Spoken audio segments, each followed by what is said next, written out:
Pretty cool system. Hey, what up, YouTube, and welcome back to a new video with me, Rams fan YT. Me and Jonathan are back, and this is arguably going to be a better game of football than the last one. We've got two heavyweights of world football. Brazil, they've won the World Cup several times. Whether it's legends of Pele, Kaká, the Brazilian Ronaldo, Ronaldinho, Neymar, you name it. Here's a whole bunch of new generation of players. They'll definitely be one of the ones with an eye of World Cup glory. They're up against Morocco, who were in the semi-finals, finished fourth place in the 2022 FIFA World Cup. They, on a technicality, won AFCON, I believe. So let's go through the two lineups as the teams are coming out. Both are operating a 4-2-3-1 system. It's very popular in Europe at the moment, Matt. Brazil got Liverpool's goalkeeper, Alisson, in net. It's always a toss-up between Alisson and Ederson, isn't it? A back four of Santos, Gabriel Magalhaes, obviously plays for Arsenal, Marquinhos, who is going to be the captain, and Ibanez. The two holding midfielders are Bruno Guimaraes of Newcastle United and Casemiro, and attacking three midfielders of Real Madrid's Vinicius Jr., Lucas Paqueta, and Rafinha, who plays for Barcelona. And up top, interestingly, is Thiago. Whereas for the Moroccan team, you have got Bono in goal, a back four of Captain Achraf Hakimi and also plays for Paris Saint-Germain, obviously won the Champions League this year. Diop and Riyad in the midfield two, and Mazrouari on the left back. The holding midfielders two of Boudi and El Anouri. The midfield attacking trio of Brahim Diaz, who absolutely lit up the last World Cup and is currently playing for Real Madrid. Uanani, and Kanous, and we'll have Sabari at the top.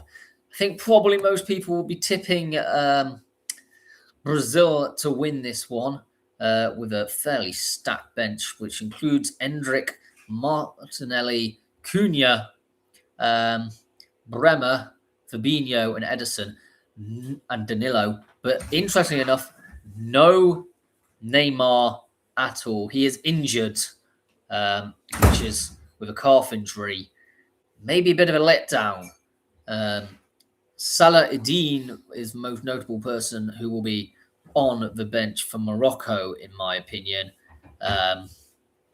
But they've also got El Kaabi and Rahimi, two other great players. I currently am going with the rogue 2-1 Moroccan prediction.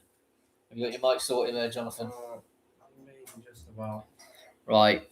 What's your score prediction going into this game? I'm not sure. Maybe. I think 3-2. I don't think it's going to be a goalless draw for sure.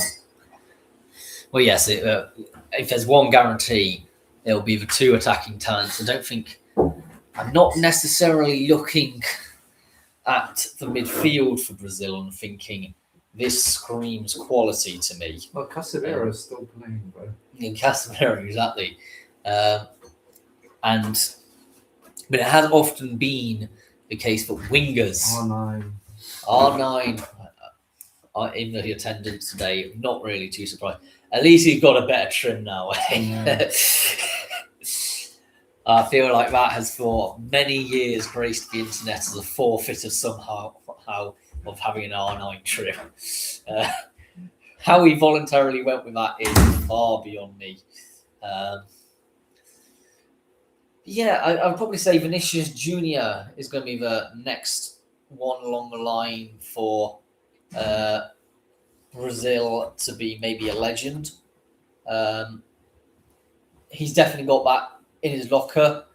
Do you reckon he'll become the next one along the lines of the Ronaldinhos, the Kakas, the Neymars, Jonathan? Yeah. he certainly got the chance to write his name in history. Whether Brazil win it or not, I don't know. But let me know your predictions in the comment section down below. I certainly think Morocco could be a dark horse.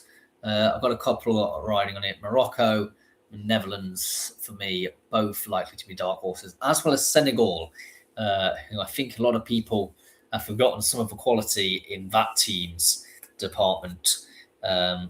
I know they're necessarily coming towards the end of their careers, some of them, but we're not talking about Senegal today, although it is worth mentioning that they were the opponents against Morocco in the AFCON Championships last time around. In all, a bit of a game which ended in a bit of controversy. What was your opinion on that AFCON final, Jonathan, a couple of years ago?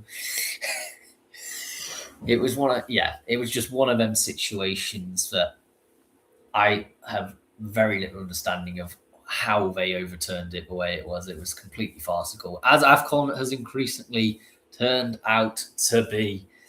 The flags are vacating the pitch. The teams are handshaking each other. We are in preparation for, I would argue, you can disagree, the biggest game in the World Cup yet of this 2026 World Cup. Two teams very much approaching what could arguably be one of the...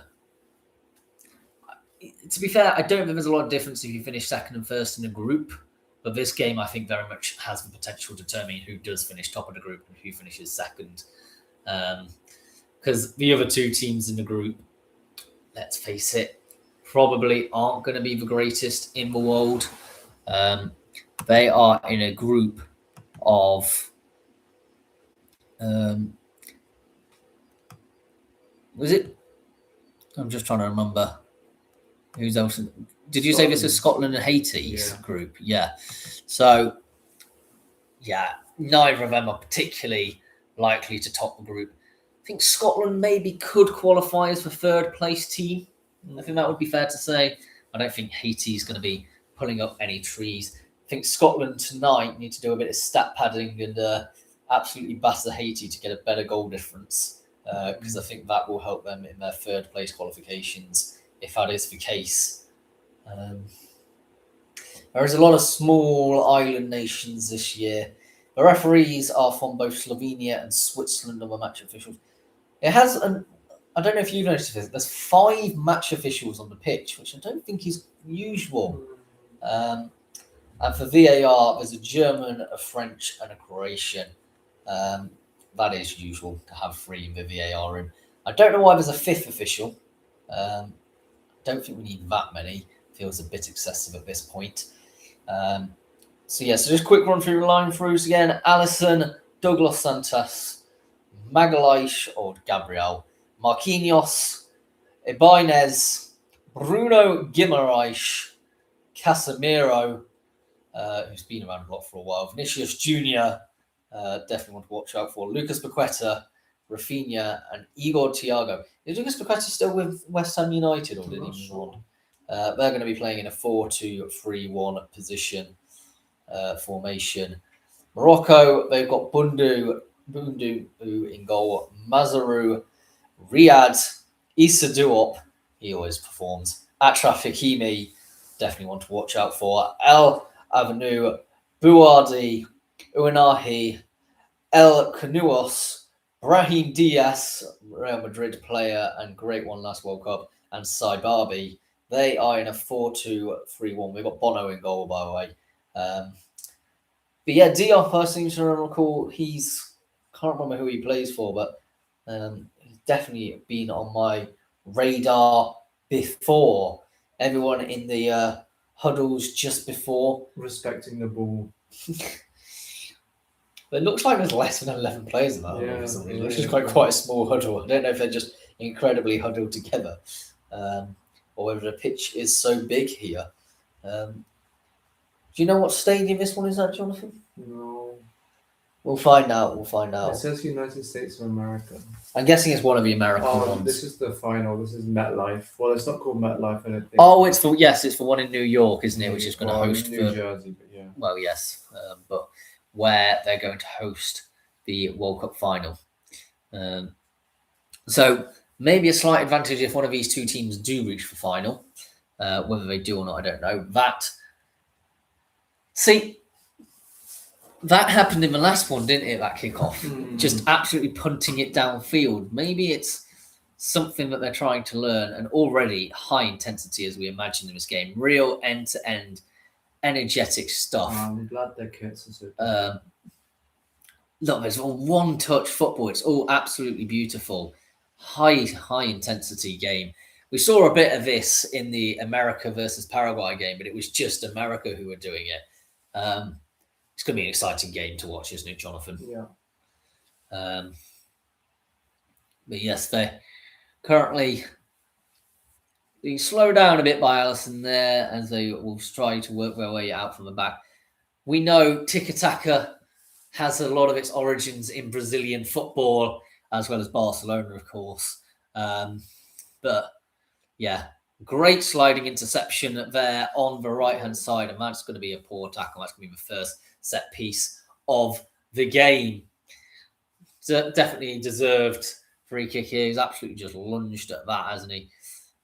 Taking the player out as well. The set piece was taken quickly, and Morocco has it in their defensive position. But neither team really getting a proper handle on it, but Morocco making their way forward. They got pace in days and a lot of numbers going forward at the moment. A transfer across to come here, running through, but it's blocked off and cleared away. Only as far as the midfield line for Morocco, and they will come back and recycle possession all over again. They have a chance to overload on the left now, but slowing down and just deciding to do a safe 1-2. Nice little triangles going around at the moment. And what is that going to be a throw in? It was hard to tell. It looked like it might have been Carlo Ancelotti, which is quite a surprising manager, probably the most high-profile one of the World Cup. Are you surprised to see him in the national team management sense? Not really. It's probably the time of his career now, isn't he? Yeah.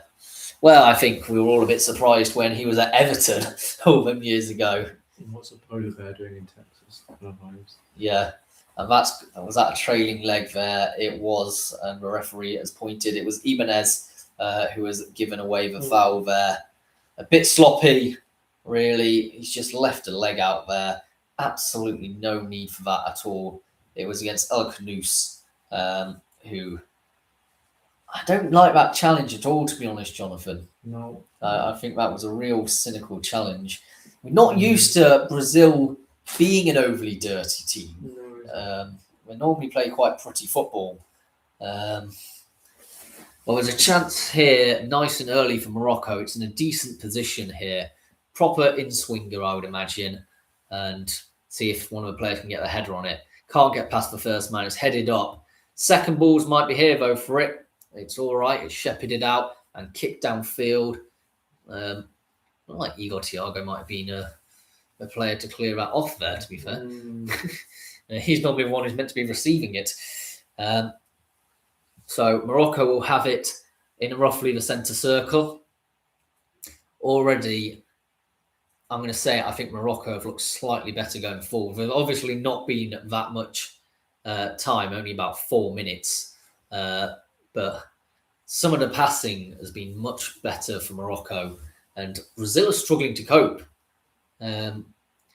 I did say Morocco 2-1. I did have a sneaky suspicion that it could well tip in the balance of the North African side, who are doing some great balls at the moment. That will be cleared by Ibanez. And here's a chance on the break for Brazil, but they just can't quite keep it. And Morocco do a fantastic job to recover possession. End-to-end stuff, to be fair. It really is end-to-end stuff. And I don't think I've watched a high intensity like this for so long. It's so often the Premier League is so lethargic watching nowadays, or slow build-up, but I've forgotten what high intensity end-to-end games look like.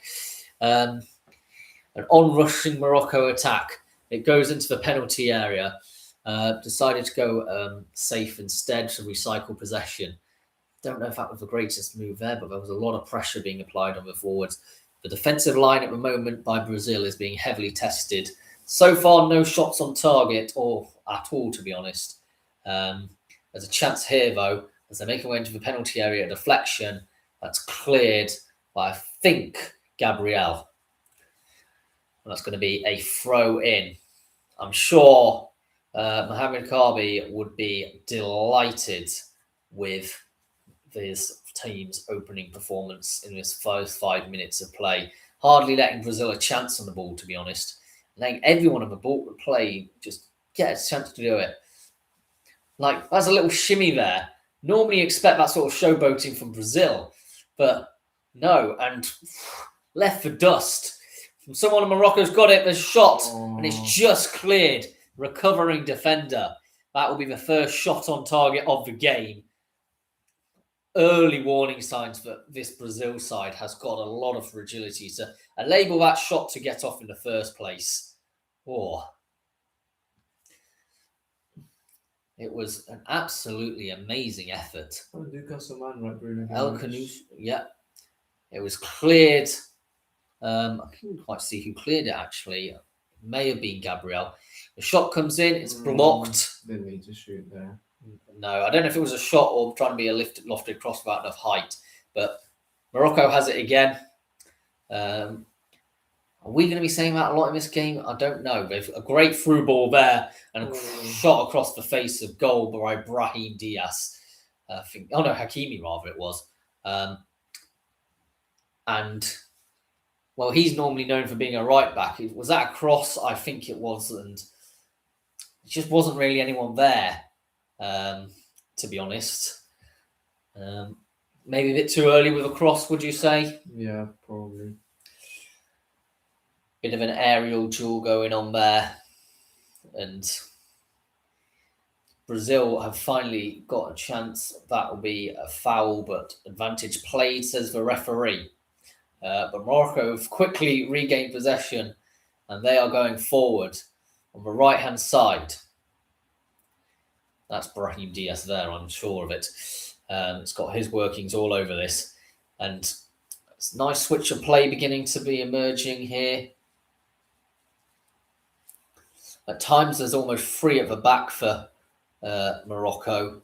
There's a good chance for Brazil to break. It's got options. Goes on the outside. See, that conservative levelling of passing when you have 4 or 5 players ahead of you, it's just not needed.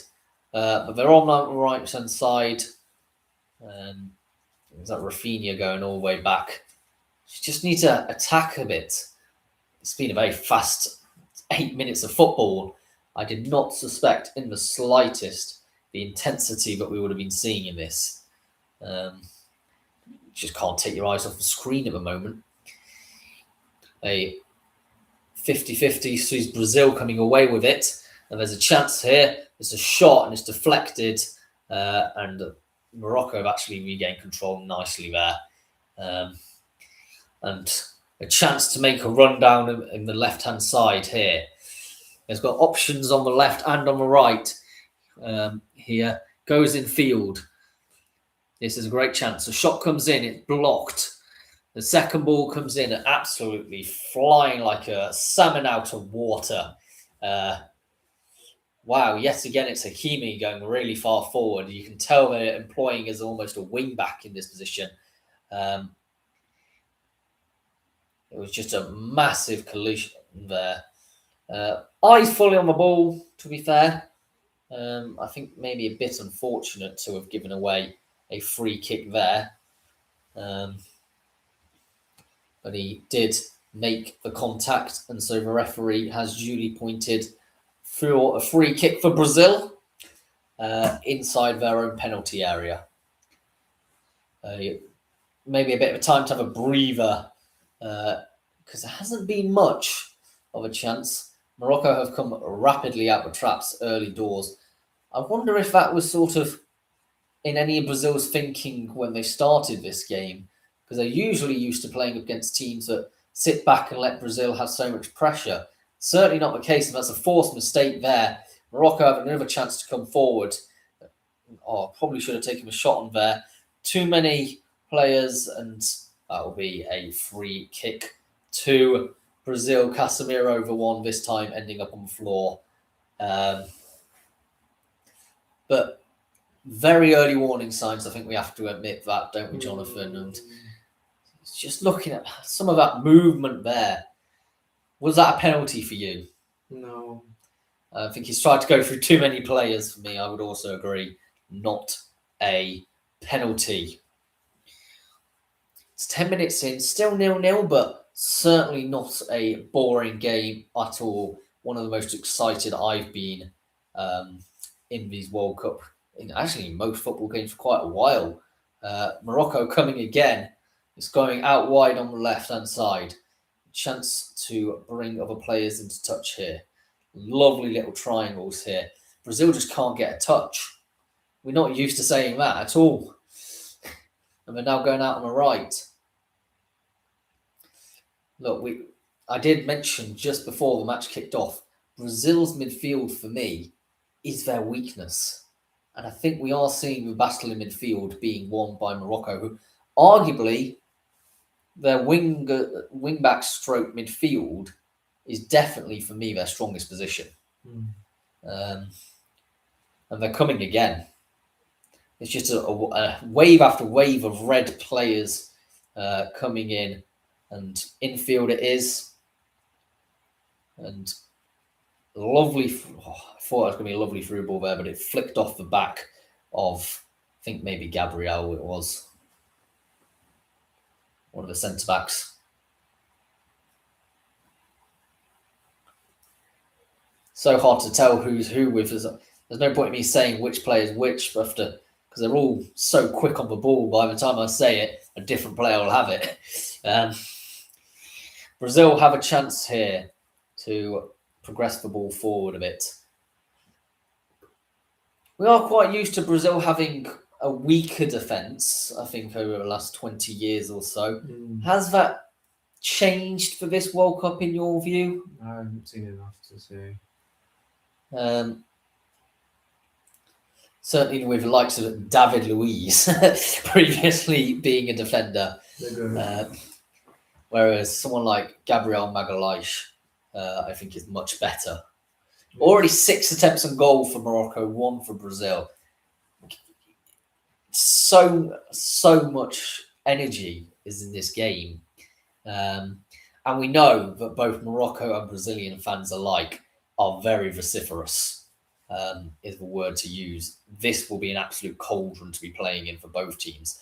But I imagine a lot of these players are used to that, especially if you grew up in the Brazilian leagues where, we see regularly the likes of Palmeiras and Corinthians fan bases causing the right stir. There was a bit of an attack there. It wasn't much, to be honest. He couldn't quite get the attack. Could the centre forward for Brazil? Brazil are back in their defence now. They're being pushed, though.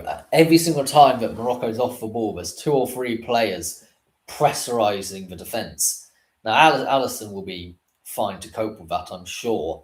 A very experienced goalkeeper, having been with Liverpool since, was it 2019 that he signed? I actually don't even remember. It was like before that even. Maybe even before then, but he's been around at Anfield for quite a while now. A very experienced pro. When did he sign?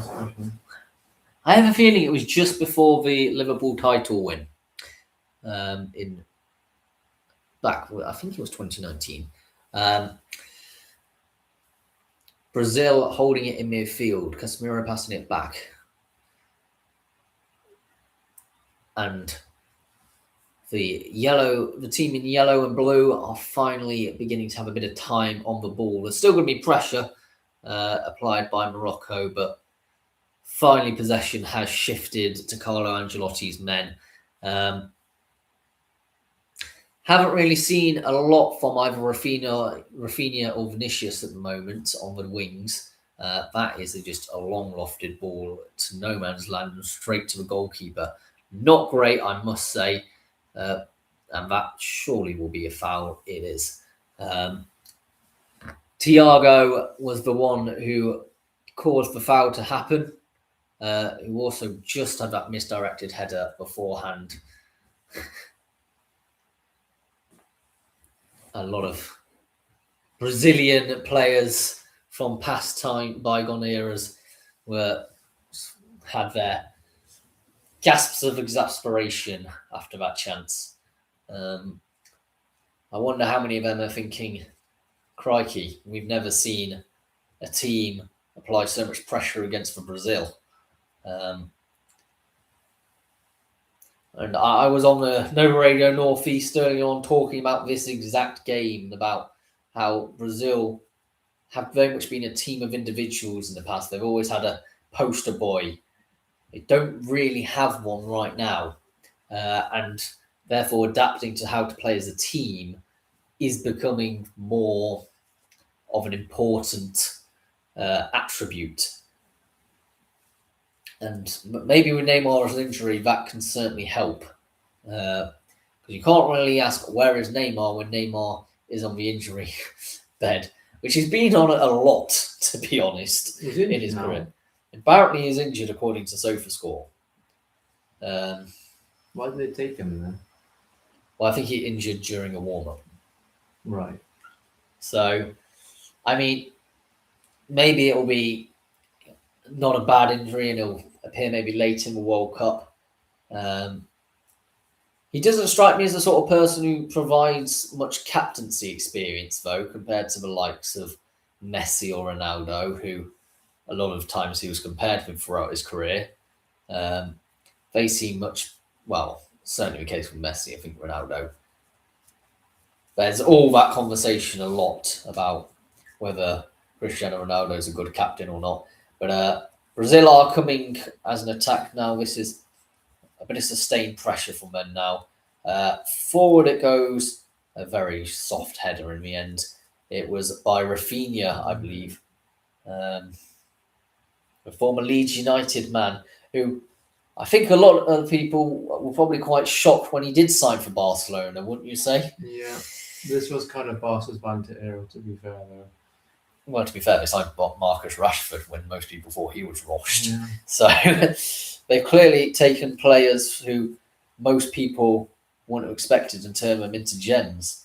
And that's kind of sometimes what Barcelona has done in the past.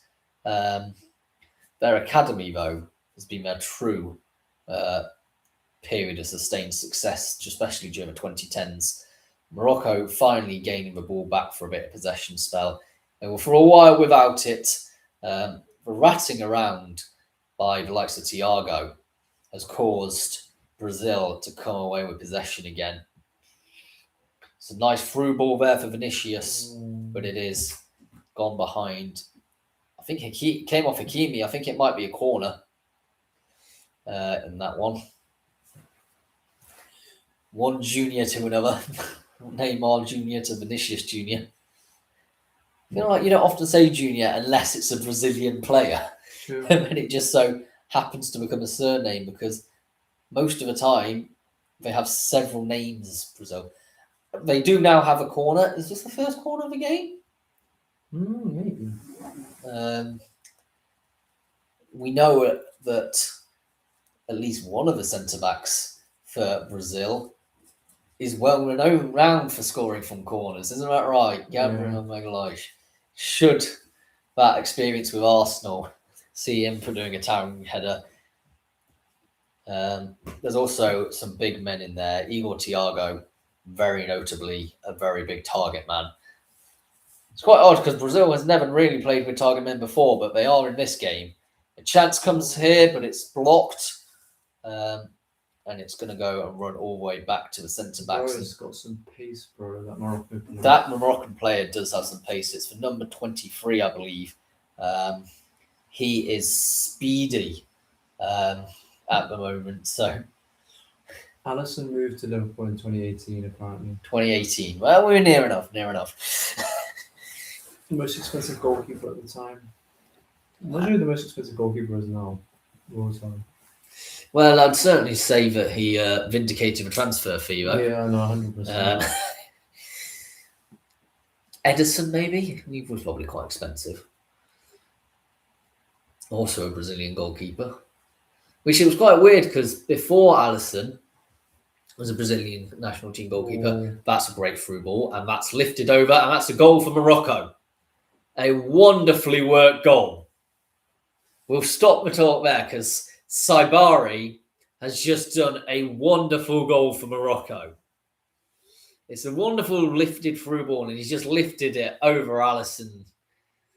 Not a lot Alisson could do, to be honest. This is kind of good. I feel like this could end up like 2 or 3-0, to be honest.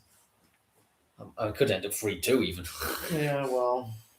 Because we know Brazil do possess quality going forward. But this is what I was saying about Morocco. Don't sleep on them. They are a very good team. Also, do not sleep on their lawyers either. Well, okay. That is a really long pass. It's a good pass, though. It's quite open, but the control to just first time flick that over Alisson. I think he was expecting Sabri to maybe take a touch round him, but he's actually taking a touch over him and he's out of the box, so he can't really dive down to save it there. I think many people expected him to take a touch going maybe around the keeper instead of going over the top of him. Well, what a player. We've already drew attention to Brahai just moments before for some of the pace he had. And that type of attacking intent is really... It's something that Morocco, in years, they have been a team which has slowly grown into maybe even a top 10 team in the world. I don't know, man. We'll see what happens, but they could probably get to maybe even the semis. Yeah. They've recently shot up the FIFA World Rankings as well. Very good team. Very, very good team. The one weakness will probably be the goalkeeper, who I believe plays in the Moroccan leagues. But other than that, we've got our first hydration break, and that fat has flown by, hasn't it, Jonathan? It's always more exciting when the game is actually got something going on. But yes, 1-0 at this hydration break. Brereton Diaz with the long lefted pass, if you were interested, who was for Brahim Diaz, rather, not Brereton Diaz. That's Derby centre forward for Chile. With the assist for Sabari. Interestingly, very low SOFA score rating so far all round, which I think is quite unfair, actually. Bono, who is the goalkeeper for Morocco, he plays for, while we're just looking at during a hydration break, there's not going to be much going on. He plays for, actually, he's in the Saudi Pro League. Sorry, he's for Al Hilal. He's a goalkeeper, but the 2 backups are in the Moroccan Pro League. Mazrouai, who actually plays for Manchester United, interestingly. You got Issa Diop, who plays for Fulham. That's where I heard the name from. Chadi Riyad also plays for Palace. So there's some Premier League quality here. You got Talbi, who's not actually on the pitch right now, for Sunderland. Brahim Diaz for Real Madrid. El Khanous for Stuttgart. El Anoui for Roma. Got some decent players there. Obviously, actually, Hakimi for PSG will be the most well-known of them. But there's some quality actually in this team across Europe, and we've seen a lot of people maybe sleeping on Morocco before. As I think Brazil have been caught out on the high intensity here. It's one of the most enjoyable aspects of football for me, which you haven't seen a lot recently. while we're at this hydration break, how does Brazil get back into this? They need to be more active. In my opinion. Fair enough. Like, how do I say this? They need to actually get that act together. I think they just actually need to get a bit better through balls, to be honest, to get into that final third position. So, we are back on the way, 25 minutes in. Hydration break over, throw-in for Brazil in New York. I'm not sure why they need hydration breaks in New York. I can understand it in the Estadio Azteca or whatever in Mexico, but New York, really? What for? What? Sorry? For the hydration breaks. I don't know. It needs more ads. Well, for Americans, it does anyway.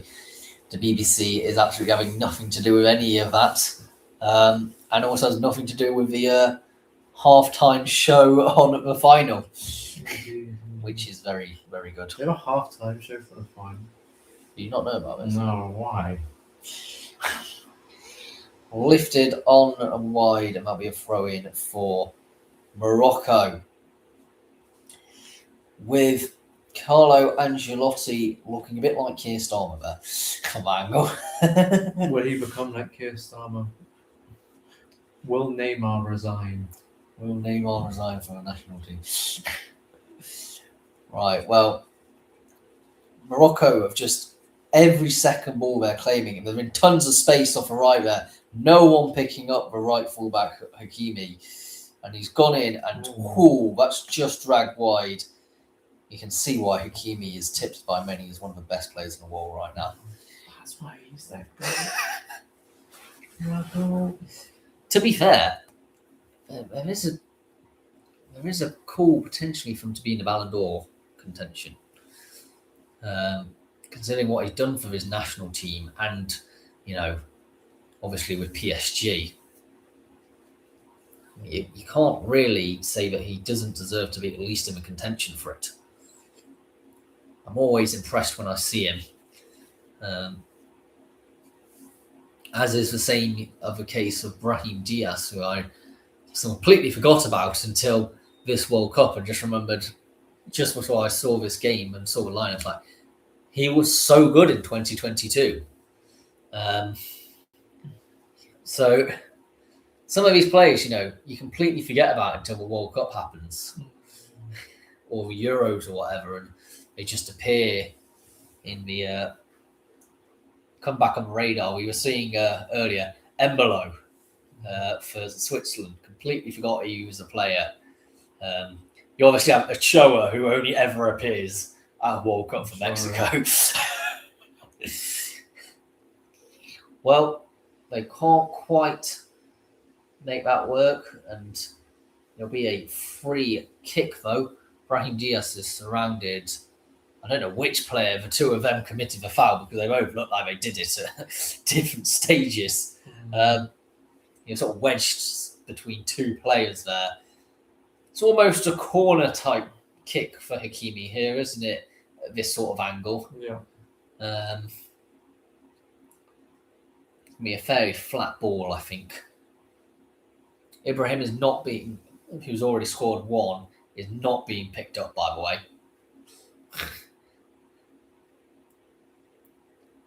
He's just in the middle there. There was no one picking him up.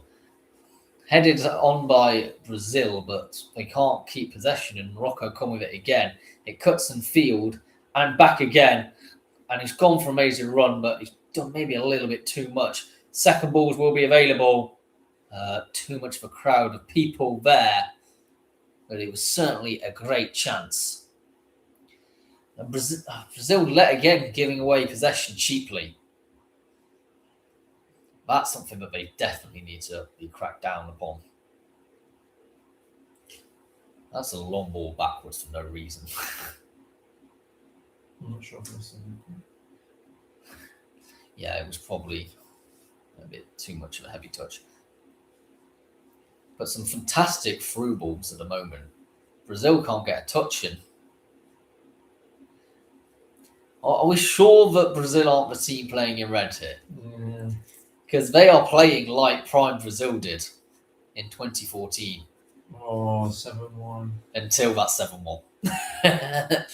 Maybe we're seeing the Brazil from the 7-1 time.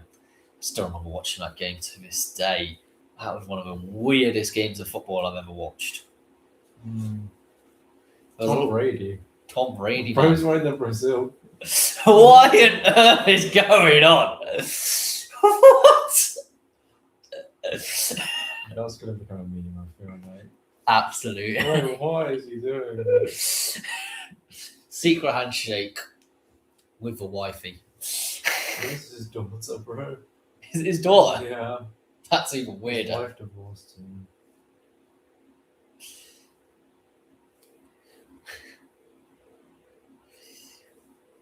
Well, either way, some weird handshake going on.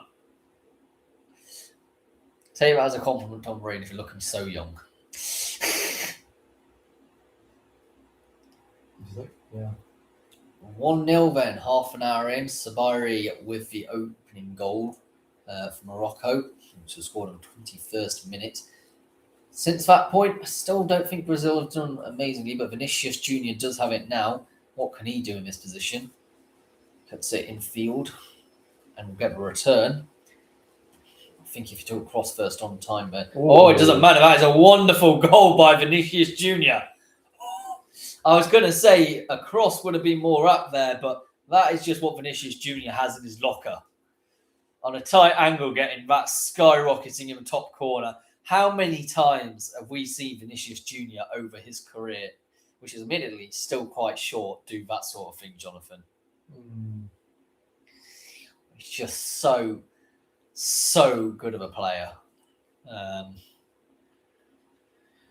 And, you know, Real Madrid at the moment, they haven't necessarily been the greatest team this season. I think a lot of people were expecting a bit better of them in the Champions League, certainly. But one of the shining stars in that team has been Vinicius Jr., who, from an absurd angle, he's taken one touch to get away from his defender there, the number 24 from Morocco, and then just releases it on his favoured right foot and just absolutely buries it. Top corner, goalkeeper, no chance. Absolute rocket. Like, that's the magic that Vinicius provides. That's why he's the best player in Brazil right now. And there is no way out there that anyone can dispute that fact, I think, at the moment. It's a good game so far, bro. This is way better than the last one. It's a very entertaining and end-to-end game. 33 minutes in, 1-1. It doesn't get more entertaining than that. I mean, we had a penalty in the first half, but it was just very much attack versus defence. This is attack versus attack. You can never really tell when that sort of thing happens. And Morocco have a chance to go on a break here with their wonderful through balls, by the way. They don't often go wide too much. They often tend to go direct across the ground, which I think counts a lot of people out when we do see a lot of winger play in the modern day era.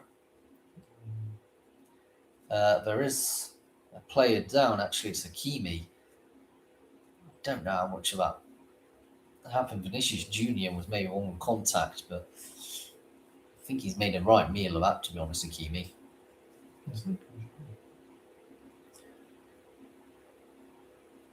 See, mainly of yellow. I would think it would be arguable to say that Brazil definitely dominate the fans in the attendance in New York today.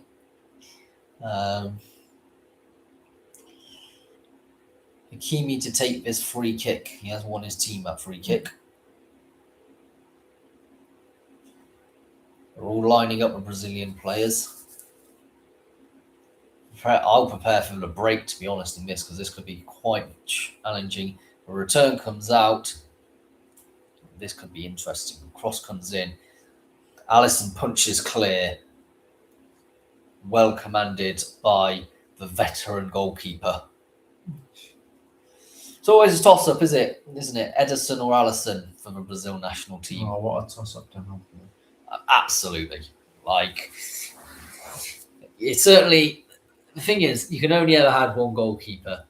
And considering Ederson has now left Manchester City, I think it is fair that Alisson is naturally considered to be the number one.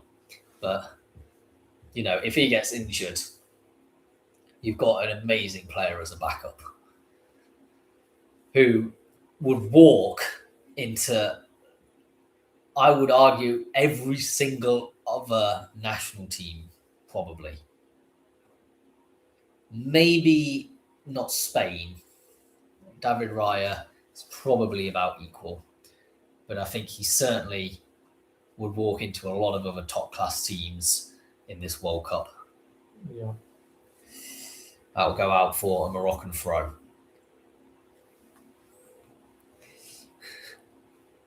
Always amazes me that they basically have a whole rest of the squad as a bench. Like, how on earth are they fitting 15 people on a bench? It's lifted high, but he's dealt with well by Brazilian defence. Who's that going to be given to? That's going to be given to Brazil. Both teams were complaining that it came off the other person last, but not to be the case. It's taken short. A nice 1-2. But Morocco have come away with it again here. Far too cheaply given away possession. And the thing is Brazil, every single time a Moroccan player has it, they then suddenly send 2-3 players to go and receive it, which leaves space in other places for what to go through. And that is a bad challenge, and that is going to be a yellow card. Rightfully so. Casemiro, formerly of... Is he still at Manchester United? Leaving at the end of this season. So I think he's out of contract, isn't he? But he's absolutely just crunched into the back there of Brahim Diaz. Absolutely. Oh, are they two different challenges? Was that two different challenges? There's going to be two different players who've gone down there. Certainly deserving either way, Casemiro of a yellow card. He's been around the block for many a year, though, hasn't he? Yeah. Was bad at Man United, then good at Man United.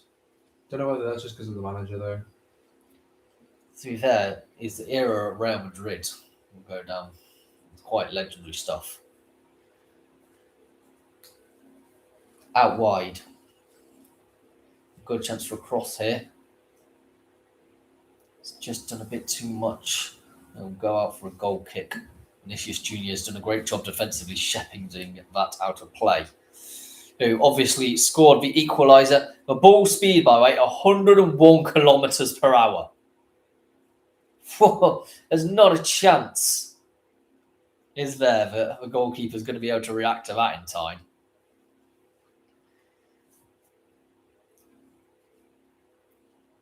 I have no idea, by the way, how they calculate that.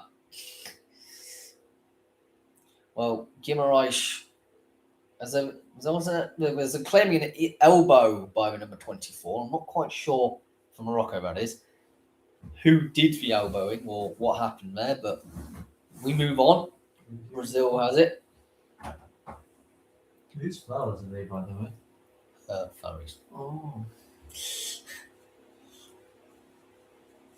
Out wide it comes. Rafinha can't make the most of it as number 3 from Morocco deals with it, but doesn't clear it far enough. And it's all a bit scrappy there. But Morocco come away with it. Slightly slowing down, I think. Slightly slowing down, but still very ecstatic. And you can tell we're about to approach for half time, to be honest. We're about 5 minutes away from it, 5-10 minutes. Because of your hydration break stoppage time. This game's just lost forever, bro. Oh, that's a cheeky... Was that Vinicius again, who was trying to skip past a few players? They are struggling to cope with him, understandably so. Most players do. It's gone infield. But Igor Thiago can't quite do enough there. Back with the Brazilian defensive line. on about the halfway line at this point. They often seem to be switching into the back three, because the right back for Brazil is moving quite far up the pitch at times. Great lofted ball, but is well claimed by Bono, the Al Hilal goalkeeper. How is he actually?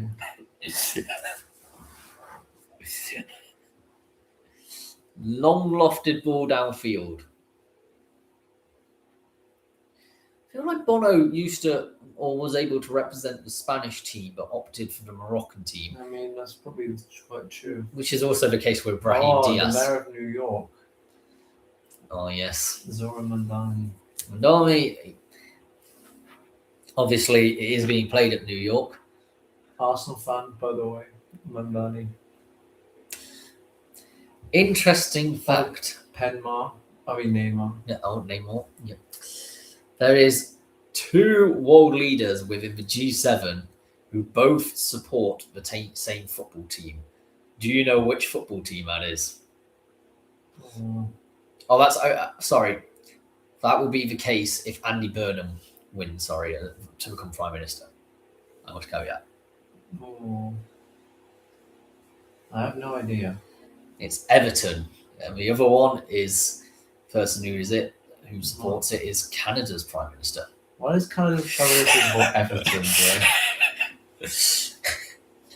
I'm not entirely too sure. That will be a foul. Bit too much ratting at the heels behind Guimaraes. Bruno, what's your opinions on Bruno? Well, done a lot for the city of Newcastle. Looking at the attacking momentum, that is quite even at times. It looks like Brazil has slightly more, but I'm not too sure about that. I don't really know where they're getting that from, bro. Yeah, that doesn't look quite accurate to me. I'd love to see the heat maps of some of these players because they've done so much running. This is probably a lot of miles covered. We had Malik Tillman for America, who equaled the best record for distance run since 1966 World Cup. How do they even measure it back in those days, bro? That is a good question. You reckon they got like a ruler out? And that's gone in field, but Morocco will deal with this. Oh. That's a poor touch, which saw Morocco very fortunately come away with it. There is going to be... Is that as many rolls as Neymar had back in 2014? Well, it'll be a yellow card. So you can play it a rolling game. That is a bad challenge, to be fair. I'm not sure why he's protesting that decision at all. No attempt to play the ball. That is Roger Ibanez. Is he something like Sevilla? Or did he play for Sevilla? He might have actually. I feel like I recognise that name from the Europa League a few years ago. Oh, Unai Emery. When is he going to become a World Cup manager? That is a good point. He could become a Spanish manager at some point, you would imagine. Would it be as good as Del Bosque? That's the real question. Unfortunately, there's no Europa League to win. Yeah, it's called the Nations League. Bro, we're going to Nations League, actually. Can you imagine winning the Conference League of countries, bro? Well, that is the Nations League, let's be honest. Yeah. Like, I don't even understand how you get to the final of that competition. It's just a load of glorified friendlies. That is going to be a bad tackle. Rafinha, who's been impeded against. Would look like it. El Canous put in the tackle in. I do quite like this World Cup ball. I don't like it. You don't like it? No, it hasn't grown on me yet. It sort of gives me South African vibes. Yeah, it's good because it's got like the 3 colours of like the different countries. Yeah. But it's like, what's it called? All you hear about for this World Cup is that America's hosting, or there's actually Canada and Mexico as well. Well, a lot of people think maybe the Estadio Azteca would have been a better venue to host for the World Cup final. Well, it's what it is. Yeah. Considering how large of a stadium that is, it's one of the largest in the world. And it's got a lot of history as well. Hand of God moment happened there in 1986. Lifted ball forward, but well dealt with by Morocco, who will come away with Achraf Hakimi. A lot of options to survey. Opts to go on the outside. Skips away from one. Lovely bit of twist there. Something Anthony would be proud of. When was the last time North America had the World Cup? Was it in 1994? 1996, you mean? Oh. The 4 was USA, right? Because 98 was France. Oh, yeah. It was, yeah, there was 1990. It was one of the ones in 1990s. Obviously, North America doesn't have much of a footballing infrastructure. No. And they've only very recently developed these massive stadiums for it. Well, they had the stadiums of the NFL and stuff before, but They did, but they didn't really have great fan base either. It's only since sort of the likes of David Beckham sort of invested in it and Messi and whatever. yeah, but at least they didn't have to build like 20,000 new stadiums like Qatar. That is true. Lovely Ooh. scissor kick by Lucas Paqueta. Hopefully, is he planning his trade in the championship? That is the question. That is a lovely attempt at a scissor kick. That would have been a lovely goal, wouldn't it? That is the sort of level of showboating you see in Brazil. He definitely was at West Ham. We got a lovely pink screen. Right, onto the corner. Let's see if Brazil can do better than the last one. Rafinha to take. Crosses it in. Goes through everybody. And there's going to be a goal kick, which absolutely not, says Gabriel Magalhaes. Not Gabriel Magalhaes, Marquinhos rather, who's protesting. Who was at PSG for a while, wasn't he? Or is that the other Marquinhos? There's a couple, isn't there? I think he's at PSG though.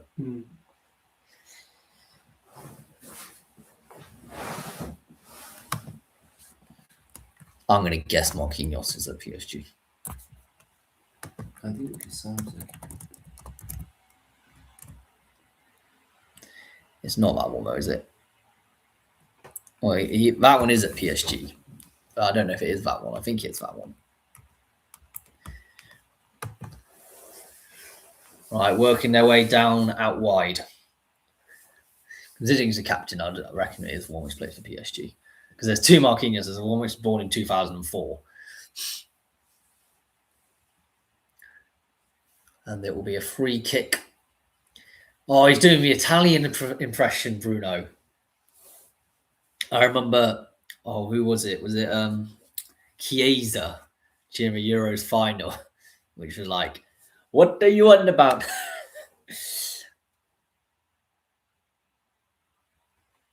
That's why is it showing this replay when that's not the decision which has been taken? Some of these replays, FIFA, you need to get your act together.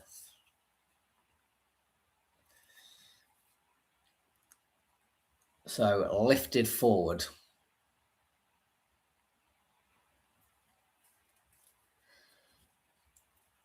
At half time, which is going to be now, we are actually going to switch our mics because one of the ones is dying. I don't know which one. Red. Yes, that'll be yours. I'll just switch to the bigger mic.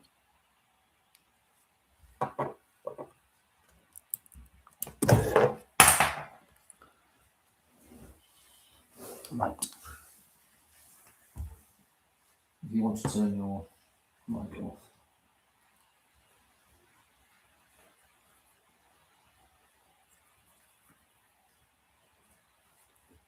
No.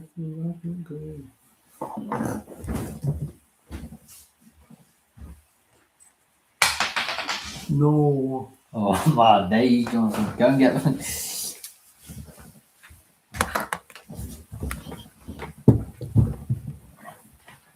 Got it.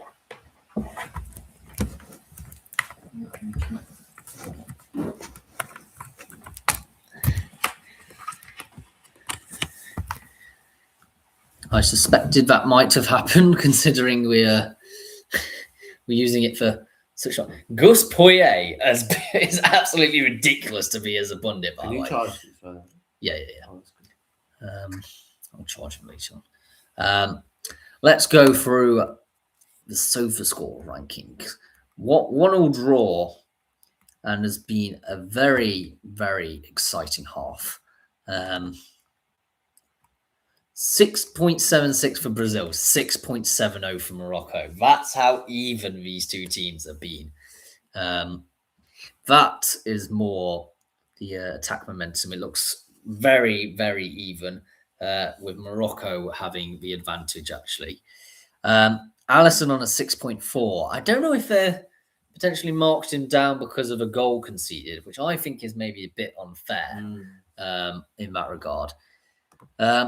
Douglas Santos on a 6.7. He's probably been one of the more quieter members of the Brazil's team, in all honesty. 7.1 for Magalhães, Gabriel Magalhães. He sort of kept Brazil in this at times, I would argue. Some of his last-minute defending. 6.8 for Marquinhos. Your captaincy sort of level performance, although has been sort of known to... There wasn't much he was actually involved with defensively. 6.2 for Ibanez. Not done a lot. Got a yellow card. That's about it. I am going to actually find out where Roger Ibanez is, because I'm convinced he is from somewhere like Sevilla. Oh, he's currently with Al Ali, apparently, in Saudi Arabia. He was with Roma, Atalanta, and Fluminense.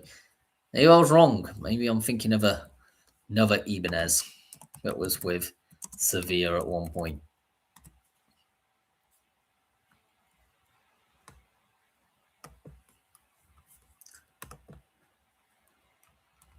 I don't know. Moving on, there's Bruno Guimaraes on a 7.1 who got the assist. Although, to be fair, it was just mainly a magical solo goal, in all honesty. But for the midfielder, I actually think he's been a very good midfielder compared to Casemiro, who's on a 6.8. I think there's been some good balls forward by Guimaraes, showing why Newcastle value him as probably their best player, I would argue. 7.8 for Vinicius Jr. Well, he's obviously going to gain all the accolades for his wonderful goal. And we could talk about his goal all day long. But, got any words to say for that goal from Vinicius Jr.? It's kind of out of nowhere. That's pretty good. It was such a rocket. And I don't think many people were expecting it, to be honest. 6.3 for Rafinha. He's had a bit of a quiet game. I think him and Lucas Paqueta have swapped places. Did you find out if Paqueta was still at West Ham? But I think he's often drifted a fair too much for my liking, Paqueta, which has seen him become a bit too out of the game at times. Because he's just been drifting across the front. 6.3 for Igor Thiago, too deep for my liking. He had one shot which he missed with his head. He's meant to be the target man, but he's never in the penalty area. For Flamengo. Oh, for Brazilian side Flamengo. He definitely did for West Ham at one point, though. For Morocco, 6.6 for Bono. Not the one from U2. But it will be a beautiful day if Morocco win. I'm not going to do any more YouTube jokes because I will quite frankly be spent, and you still won't find what you're looking for.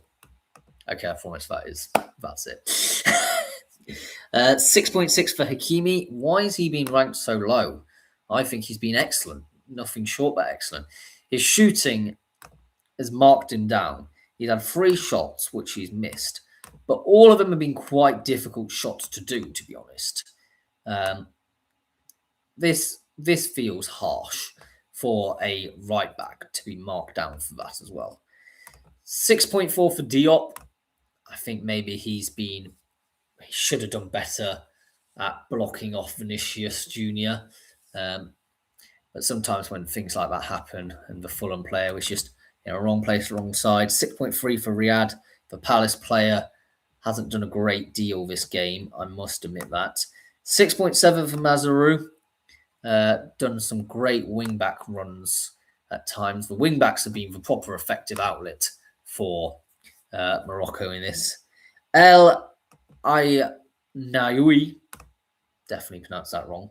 Done a lot of cross-field passes, been a bit of a box-to-box lad, kind of what you're expecting from a player. Much better than Buardi, who I don't think has done a great deal, to be honest. Hasn't really gotten the ball that much. Brahim Diaz on a 7.0. We knew how good he was going to be. It did a wonderful lofted pass for the goal. 2 key passes, 1 assist, 1 big chance created. Everything about his performance so far when he's on the ball has been great. Get him on the ball and you win games. 6.5 on Unahi. Maybe being a bit too defensive at times for my liking. Sprayed the ball a bit too far as well at times. But 2 key passes. Certainly has shown his odd moments. 6.9 rather for El Kanous. Very much a powerful threat down the right-hand side. 2 key passes as well. But obviously, all the plaudits will go for a 7.6 for cool as a cucumber, Ismail Sabari, who just chipped the ball over Alisson. Absolutely beautiful. Looking at some of the Moroccan average positions, Hakimi is constantly pushing up the right-hand side. It makes the whole thing look slightly slanted like that in terms of it. So that is maybe an opportunity of a place where Brazil can focus, especially with the presence of Vinicius Jr. on that side. That's the battle which everyone was talking about before the game. But that is not necessarily the battle that we've necessarily seen. I think Vinicius Jr., other than a couple of great chances, has been kept mainly quiet in this game so far. They just haven't really been working the ball well enough, in my opinion. But it is 1-1, been a very even game. There's not a lot to split between these 2 teams at the moment. But, you know, we just got to think back to the Brazil World Cup teams of old. I think it's a shadow of what they used to be. And as a result, I think maybe we are beginning to see that. I will still say whoever wins this game wins the group, with Haiti and Scotland, the other 2 teams in this group, playing later on tonight. Tomorrow, I'll be watching Ivory Coast versus Ecuador. Well, it's Monday at midnight, so kind of tomorrow. That'll be the only game I'll be doing. I'm doing too many other things as well at the same time tomorrow to be able to cover all the other games if possible. But there will be 3 live watch-alongs almost back to back in the on Monday. And then I go on holiday for about 3 weeks, and I won't cover any more games until the round of 32. So I hope you don't miss me too much and nothing too crazy happens, especially regarding England, as I'll be firstly in Scotland and then in Italy on a lovely holiday. So from a Pleasures of Dundee to Naples and Roma. So bit of a different place, I know. One's a cheap budget holiday with, well, Jonathan and a few of the other lads. The other is a family holiday that they'll be paying for. So you can guess which one's which. If you are interested in knowing my World Cup predictions, they have went out on the channel a couple of days ago. Did a live watch along earlier for Qatar versus Switzerland, and also did a live watch along for South Africa versus Mexico. They'll all be on the channel. We're also going through the best player in every continent series. I'll see. I don't really know if I'll be able to release the rest of that series until after I come back from holiday. They require a lot of planning. I've almost finished planning the Asia one, but I don't know if I'll quite have enough time or hours in the day to be able to get them out before the holiday. So thankfully the World Cup lasts quite a while. But yes, a lot of group stage games. I'm gonna pour myself a drink to stop the dehydration. No beer on today's game. We'll have one of them ones tomorrow. Just some lovely Iron Brew, the new ice cream flavour.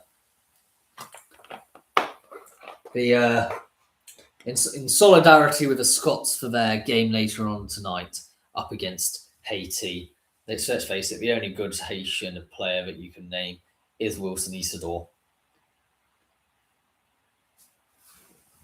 Scott McTominay, Andy Robson, McGinn, some great players at that Scotland team. They really are. Maybe a bit of a problem going forward. I think centre forward department is maybe Scotland's weakest position at the moment. Would you agree with that, Jonathan? With who? That Scotland's centre forward department is the weakest. I don't think Scotland are that strong of a team, to be honest. Unpopular opinion. Well, I think in certain positions they're very stacked. McGinn, Tierney, McTominay, Robertson. But some of the other positions, I think they are severely weak. As well, the goalkeeper as well. They've had that perennial problem. I think Angus Gunn is actually without a club now. His contract running out just before this World Cup. Formerly of Norwich, of course. He's been around the block for a while now, has Angus Gunn. It was with Nottingham Forest this season, only made one appearance. So it's not really surprising for me that he didn't appear. I think he's championship level. I'm going to be honest. I think Angus Gunn is championship level. He'll probably end up at some middle of the road championship club or go to the Scottish Prem with someone like Rangers. In terms of their other goalkeepers, they've got Liam Kelly, who's Rangers goalkeeper, and Craig Gordon, who is 43. Is he the oldest player to be called up to this World Cup? I don't think he is. I think there's an older one. But 43 years old to be at the World Cup, Heart of Midlothian's goalkeeper, Craig Gordon, been with so many years with Scotland. So great to see him finally at the World Cup. Dominic Hyam, interestingly, is with the Scottish national team. Used to play for Coventry for a fair while, didn't he? Dominic Hyam. John Souttar. Is it the Souttar brothers play for different national teams? Because doesn't Harry Souttar play for Australia? Right? I think Harry Souttar. Yeah, he plays for Australia. I think they're brothers.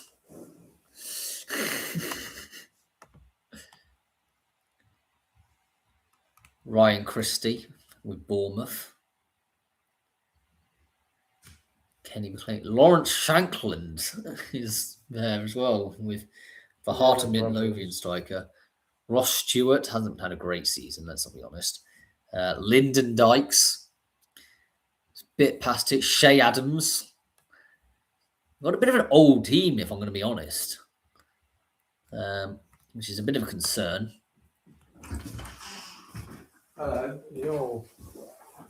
A double substitution for Brazil at half time. Danilo has come on, as well as who else has come on? Fabinho. Casemiro's come off. Deserved, in my humble opinion. Do you think Casemiro coming off is a good move? Oh, it's only yellow. Yeah. Maybe. And they've also, I'm trying to see who they would have brought off for Danilo. Would have that been Ibanez? Because he's also on a yellow. So I think Danilo's a right back. Alan Shearer is doing a commentary. Mad. To be fair, it's a big game. It is a big game.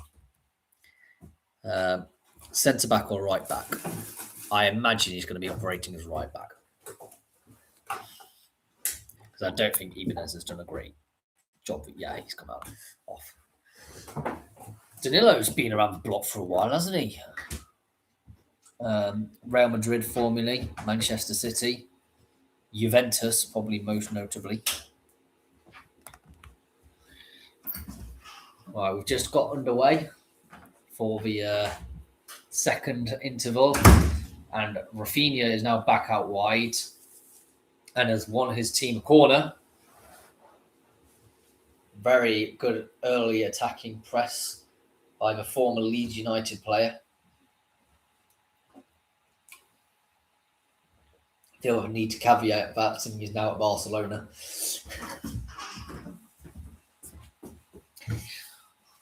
Right. Corner to be taken. Will Gabriel get his head on this? I think certainly Brazil have come out of the traps much quicker than Morocco in this opening few stages of the second half. Pushing around already. Jonathan, pushing around just for something told off by the referee. Surely there needs to just be some sort of punishment here. Yeah. Like, it would stop people doing it if they suddenly just decided to lay down the letter of law.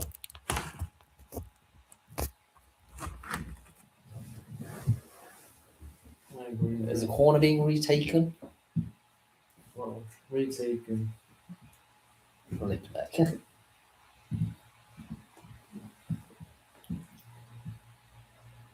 You've got some big men in there. He's trying to do a scorpion kick by the looks of that. Vinicius Jr. has picked it up. He gets decked. Not fairly decked. Fairly decked. He's been made to sit down, which not many people have done to him over the years, I don't think. Fabinho, is that? Oh, that's not Fabinho. Have they put Fabinho as midfielder? That's mental. Is that the same Fabinho who played for Liverpool? I'm not sure. Who got memed upon quite a lot. Although I actually don't think he was that bad. I just don't think he was a centre forward. Free kick was being given on a firmly off the ball tackle there. Bruno Guimaraes, I think, will be lucky not to get a yellow.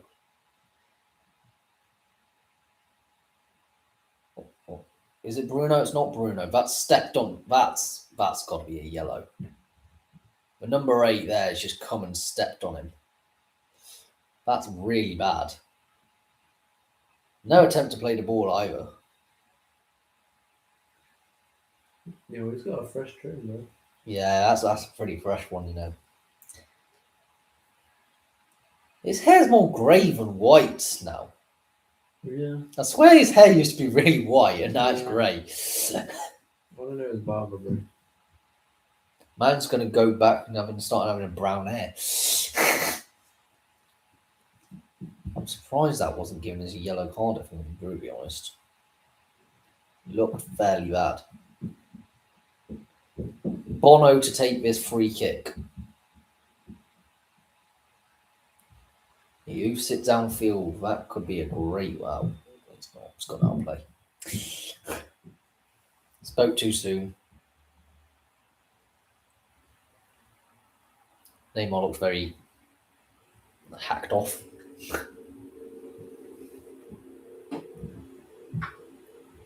And Morocco get it instantly from the goal kick.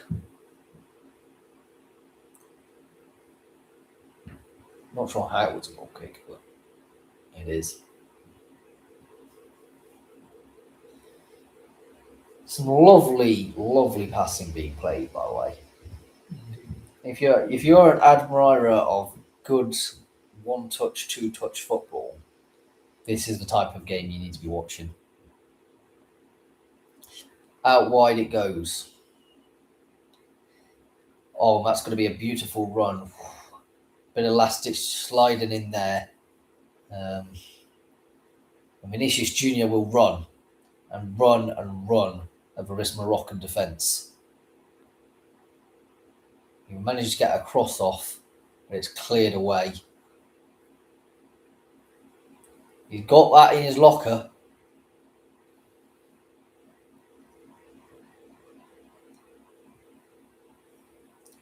I'm saying it now, Vinicius Junior is a better player than Neymar ever was. Well, fair enough. I've never really been a huge fan of Neymar. I think everything that Vinicius has, Neymar had, but Vinicius has more composure to stay on his feet. It's like Jack Grealish. Every single time they just go down like they've been shot. Why have we got the most unflattering picture of Carlo Ancelotti on screen? Through like a pane of glass of him chewing gum. Where's the Olympic sprinters on the sidelines? That is a great question. Do you remember that game, Jarrow? Oh my days. Who are they playing? Horden. Oh, yeah. That was an interesting game. A bit of a great technical acumen of a football. It's gone out for is it Paqueta or Rafinha? I think it's Paqueta. Just cut it in. They keep on switching whoever's on that wing, by the way. So hard to tell because they keep on changing who's the winger.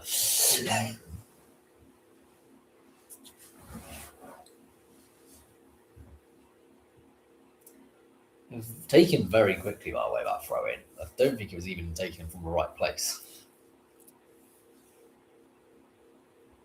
So why are the cameramen putting a cage down there? I don't know.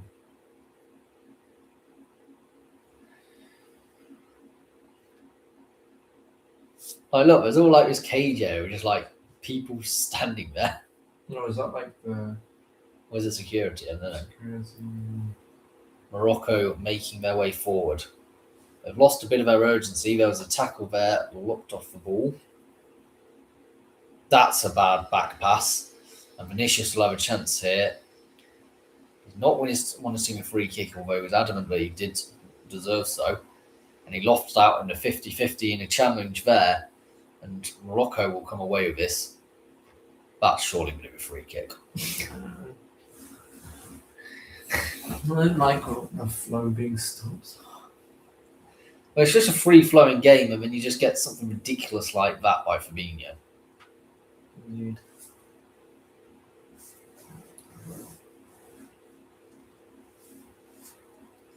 No, it's just blocked off the Hakimi run.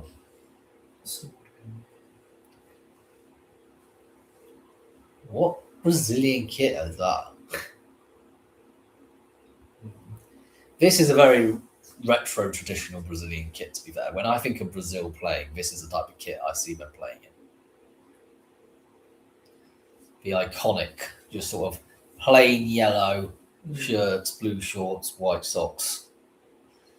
Sometimes they just try and do things too fancy for World Cup teams, but just sometimes simplicity is best. Indeed, bro.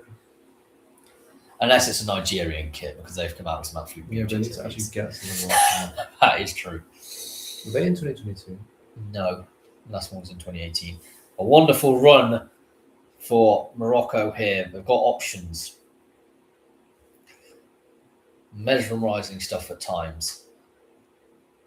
I think maybe a cross-field pass would have been better there. But they still come away with it. A bit of aerial tennis. Vinicius has it. Lays off centrally. I think Bruno Guimaraes was the one who ended up on the deck. Yeah, that's not a great challenge. The midfielders doing the clumsy challenges, not really the centre-backs. Yeah. We're not really used to seeing that too much. No, as well. What's it called? It looks like a Portugal kit, the Morocco kit, to be honest. Playing a bit like Portugal as well. Yeah. Where's Penaldo? That's Brahim Diaz. They both played for Real Madrid. They did. Although I believe Brahim Diaz came from Manchester City as opposed to Manchester United. So both from the Manchester clubs initially.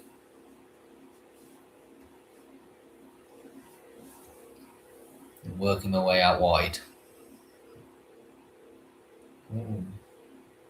Is that going to be a well-timed run? It's gone out, I think, for a goal kick. Well shepherded behind. Are we meant to know who these people are?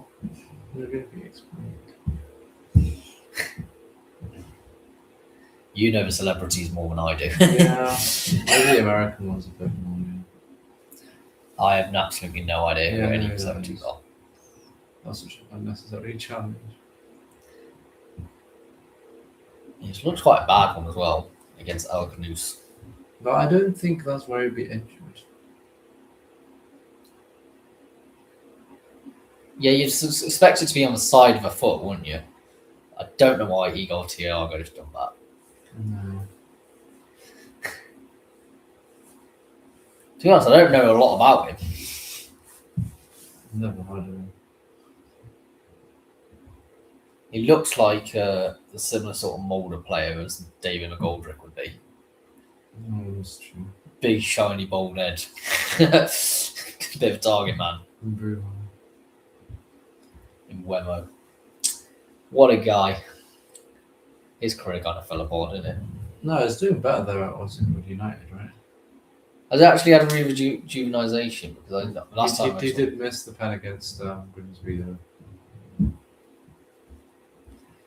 Because he was great at Brentford. I mean, he went to Man United and he was really, really bad. I think he's been pretty decent this season. Better than Wieser. And we saw pretty much all of Newcastle's signings. I've just not played off. No, they just overpaid for them. And then Isak is just not good either. Well, that's because they overpaid for him. Yeah, and he didn't play pre-season. Well, that's a punch in the face. I don't think he's meant that, to be honest. But it is going to be. Was it a free kick? I don't know. It wasn't as bad as the red card one the other day, which was the guy checked back and then decided to just do a right hook behind him. And before anyone asked, that was definitely a red card decision. You can't just give a right hook to someone and expect not to be penalised. Vinicius Junior with it now. A cross-field pass. Firmino.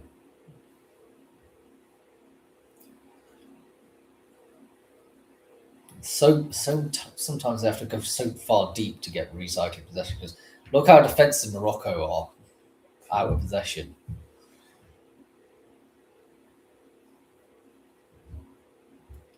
I severely suspect that Morocco go quite far in this tournament based on small sample size we've seen of about an hour of football. Like if they're going toe to toe with one of the best teams in the world in Brazil, and looking, arguably at times the better team. Oh, there was a great run that I saw from a Moroccan player there, which I don't think anyone else did. Long lifted ball forward. Don't know who that was aimed at. The ball's gone so far it's travelled across the Atlantic Ocean into Newcastle upon Tyne.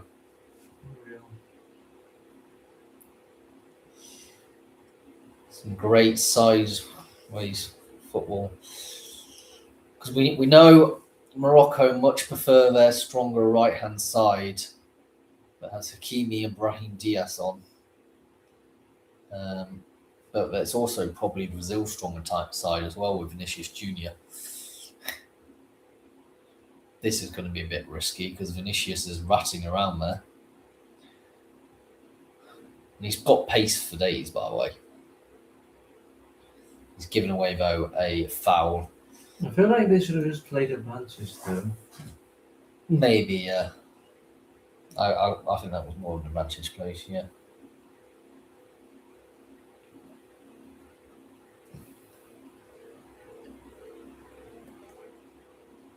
Thought for a moment we have a hydration break, but no, we're having another double substitution by Brazil. Cunha. Paqueta coming off for Cunha. Is he still with? No, he went to Man United, didn't he? Igor Thiago's coming off as well. The one none of us had ever heard of. And Luis Enrique. That's like the spelling I would never expect.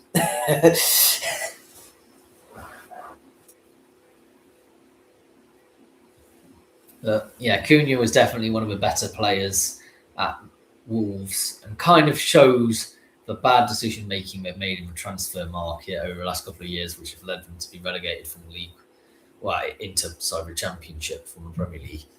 Yeah.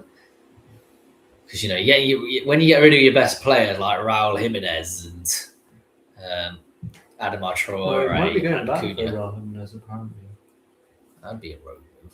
Isn't he doing quite well at Fulham? No, he's left Fulham now. Who's he with?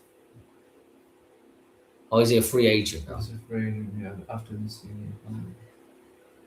Well, it wasn't amazing in the World Cup, Mexico's opening match. Don't think he needed to be fair. No.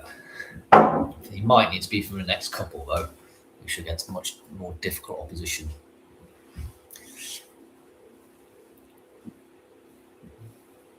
When does England play?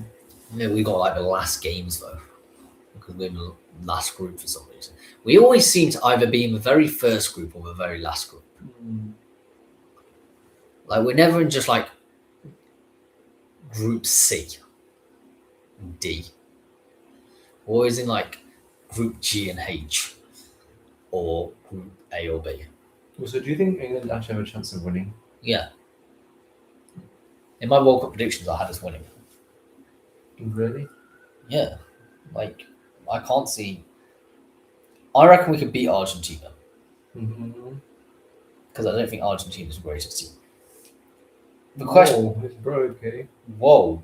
There's a lot of blood coming off Fabinho right now. He seems to have got blood dripping from his jaw. The only teams I'd be worried against is Spain or France. I don't think we beat Spain ever. But I don't know if we're... I don't think we're on the same side of a draw as Spain.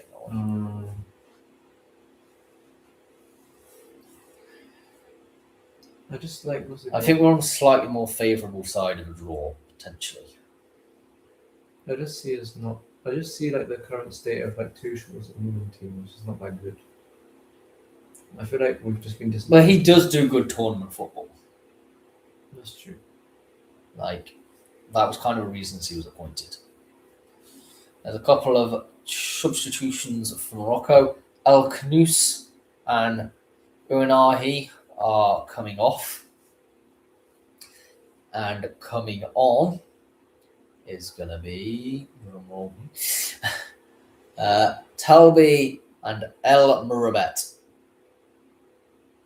Talby plays for Sunderland, I think.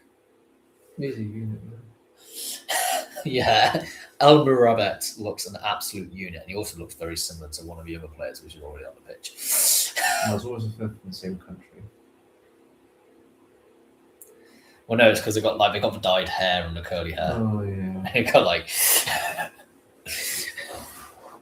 So number 24, I just can't remember what his name is off the top of my head. Yeah. For your version, if England had Haaland. Is Brahim coming off? Yeah. Apparently Southgate did try and call him up. Really? Oh my days, that's the biggest tissue I've ever seen shoved up someone's nose in my life. Why has Fabinho got such a big tissue? Like, man, he can't be bleeding that much. You're probably just making it worse by showing up like a 3-inch big tissue up his nose. They are temporarily down 10 men, Brazil, because of that. But we've got up and go. They've decided to take the advantage and run with it. Cunha with it now, with his first sort of action of this game. Lifted up. But Morocco will deal with this and pump it downfield. Obviously, Brazil's bench has much more depth to it. And taking off Brahim Diaz seems a bit of an odd move to take off for replace for Talby. Great ball. Rafinha cuts across. The head comes away, but Brazil have managed to keep possession here. The cross comes in. It's a poor cross and it's cleared by Morocco. That was a horrible cross.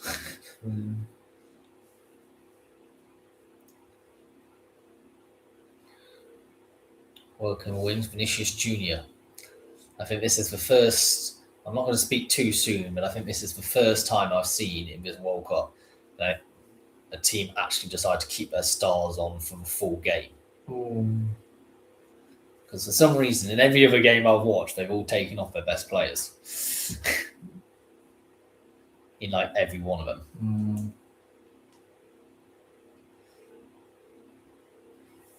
Yeah, cross has just gone straight across everything. It would have been good if he got to it then. It was close to getting to it, to be fair. It would have been a tap in. It was just inches away from it. Bit of a scramble in midfield. It might be a free kick. Another player down injured. Yeah, definitely. Still a good game, but not as good as like the first 20, 30 minutes. Well, it was always going to be the case. And we're also talking about a lot of these players are coming towards an end of a 50-plus game season. We've got a hydration break. Because a lot of these players, they've gone far in the Champions League, coming across over after a very decently long season as well, having oftentimes sort of 36 to 38 games in the league and then all the cup games as well. It's a lot of work.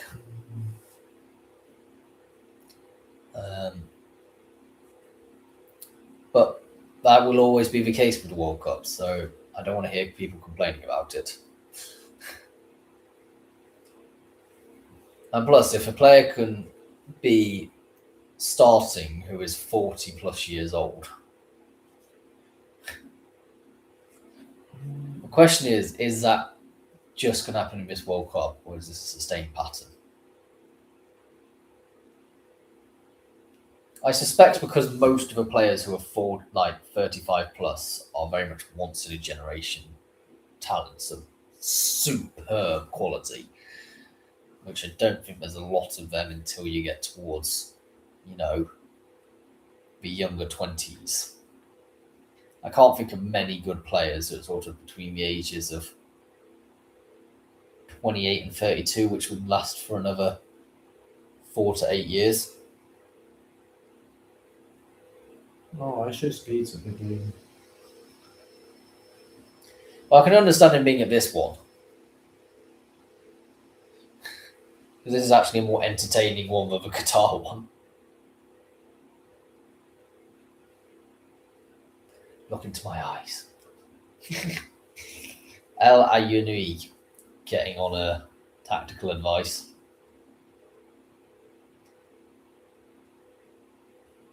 It always makes me laugh whenever I see like the rubbing of the calves. It's just like, why do they do that so much?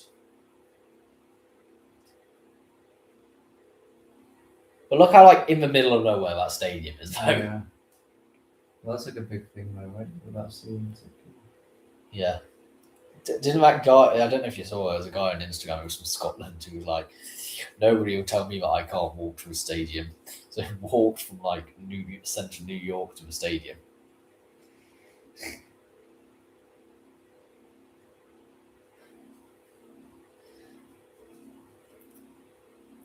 Who would you more tip toward? And there's also a lot of white people who are wearing Brazilian shirts, by the way.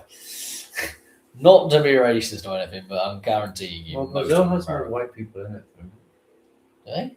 Well, Brazil is like kind of got like everyone, right? Potentially. But I reckon there's a fair few Americans who are Brazilian fans. Oh yeah, 100%. I mean, the American Brazilian community, the Brazilian American community is probably bigger than the Moroccan American community. The French Moroccan community is massive, though. Yeah, but that's because they're close, to be fair. And also there's, I think, colonial ties and Yeah. such. It's like Senegal, with like most Senegalese players play in the French leagues. Curacao. Well, to be fair, all Curaçao's players are from the Netherlands. The Netherlands. Apart from Teeth Chong. Tahith Chong, their best player, who nobody really knows that much about. Well, plays for Sheffield United. We'll have to do a quiz of, can you name someone from every single country in the World Cup? No. I don't know if I know any Cape Verde players. There's an attack coming on by Morocco. There's a guy who's from Ireland who plays for Cape Verde. That was a good chance there. Yeah, there's the first 2 League of Ireland players getting to the World Cup this year. Sabrari there, the number 11 from Morocco, with quite a decent chance. He's just onside, I think. Or has he been flagged off? We're going to He missed. It doesn't matter either way. Yeah, he did miss, but I think it was given offside. 2 1-1 draws, perhaps. Cheers for that, Jonathan, in the chat. Thought it was going to be actually something interesting to read. What? My comment was interesting. Cool. Morocco pushing on. I swear, whenever they get the ball near the box, they decide to like start making their entire they decide to not play the ball next to themselves. They always play like 30 meters away from themselves. It feels like. Who do you think? We've got about 15 to 20 minutes left. Who do you think comes out on top? Or do you think it stays in Brazil? If anyone's going to win, I think Brazil's going to win, but I think it's probably going to stay. I'm going to stick with my 2-1 Morocco. I just think we've seen one shock already today, and I don't think we're overseeing shocks yet. Although it would be an even bigger shock if Haiti managed to beat Scotland. I don't think it's out of the question, though. Scott McTominay might not cook. It would take a lot of Scottish players. Is Scott McTominay actually English, by the way? Yes. Yeah. But it's like most England players. Like, yo, it's Speed. Why is Speed going and saying hi to Infantino? He's wearing a Real Madrid shirt as well. Absolutely ridiculous. This guy content farms like mad. He'll upload a video in a few hours' time and saying like, I met Ronaldo. He's live. He's live at the game, bro. He's going to definitely say, I met Ronaldo. When it's actually the Brazilian Ronaldo. I mean, he already met the real Ronaldo. Yeah. Well, not the real Ronaldo, but like the other Ronaldo. Sui Ronaldo. But worse than Ronaldo. To be fair, I'm too young to remember the R9 peak. Yeah. But from what I've been told, he was You like get a his great player. haircut though.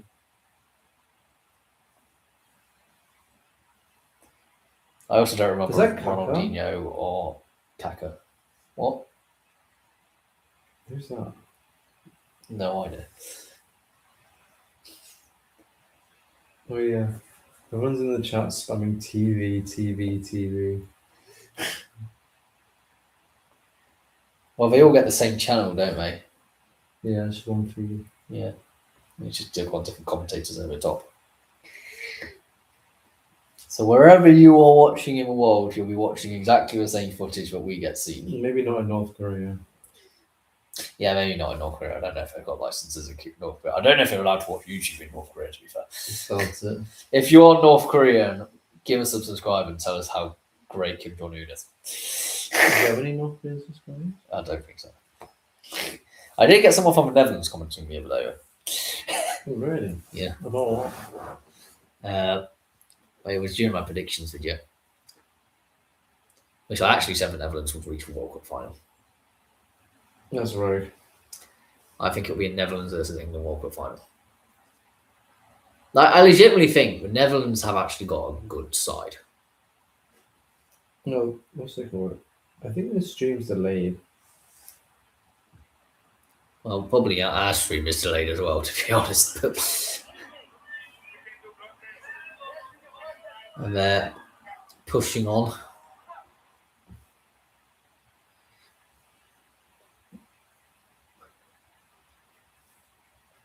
So, it's 1-1, the 75th minute.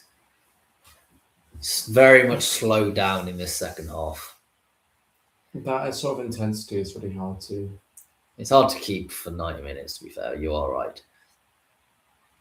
But I think actually the slowing down of intensity helps Morocco a bit because Brazil have a lot of fast players. I'm looking at the likes of Vinicius Jr. When I'm making that statement. And therefore, you kind of want the pace to slow down a bit.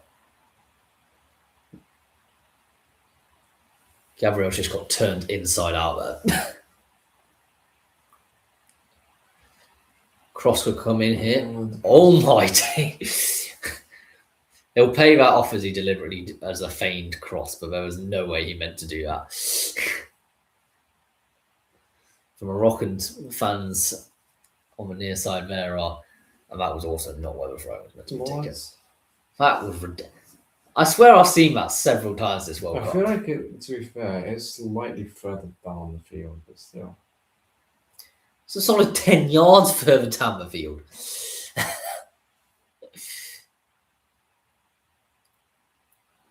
Hoofed downfield by Bono. Oh.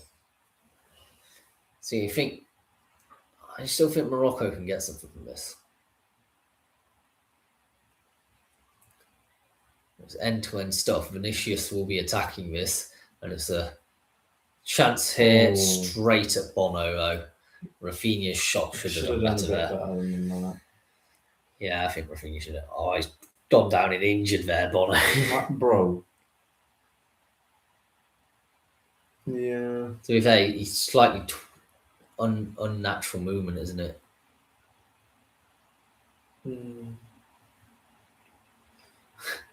He doesn't look that injured, to be honest, Ronaldo. Not Ronaldo, Neymar, rather. Get the Brazilian Ronaldo on. Wasn't he in Ballers League at one point? Neymar? No. Brazilian Ronaldo. Oh, no. Probably.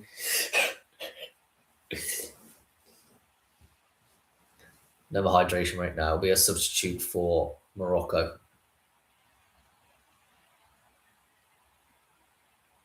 It looks like there's going to be a substitute for Brazil as well. With some incredible dyed hair. Nothing will be as embarrassing as, who was it? It wasn't Anthony Robinson, it was Tyler Adams or someone who dyed their hair with the American flag at the last World Cup. One of the most embarrassing haircuts of all time. To be fair, when Phil Foden bleached his hair to look like Gaza, and now he's not even called up to the World Cup squad. Mm. Mazrui and El Kanous are coming off for Salah Adin and Amamouni. I remember Salah Adin was a great player in the last World Cup. Salah by name, Salah by nature.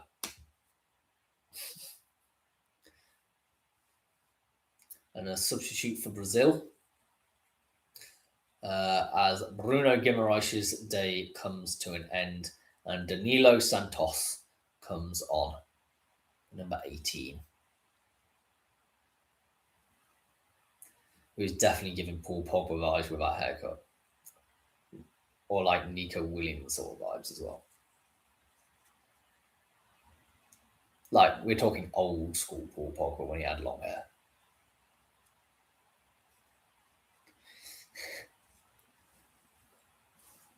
Not his current hairline.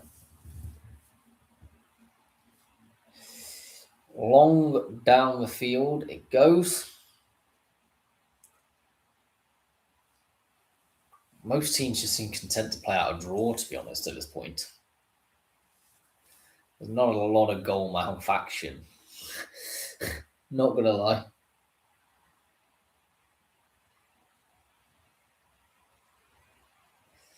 Or a chance here for Morocco. There's plenty of space.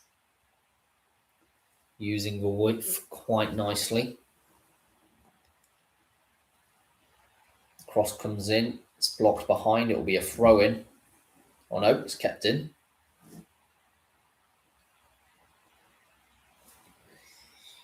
All the players are being used here as possible.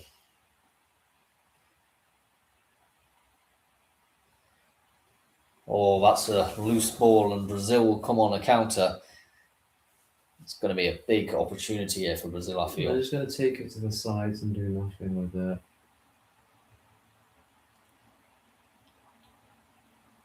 Well, we've gone deep. Yeah.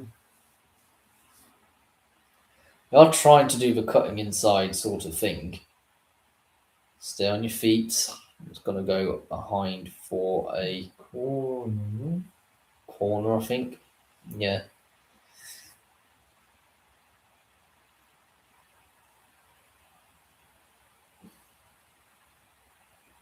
Morocco's done a great job, and actually, I think that should have been a goal kick, to be fair.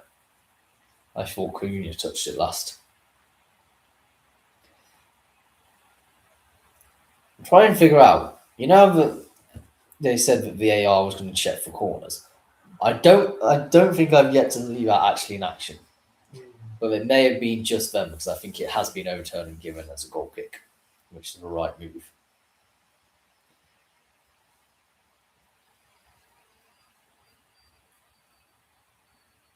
It's pumped downfield. It's all become a bit aerial at times. Oh my days. Close. Bono applied under pressure there. It was a bad back pass by Issa.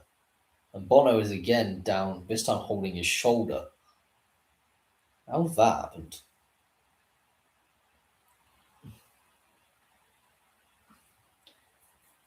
He's come out.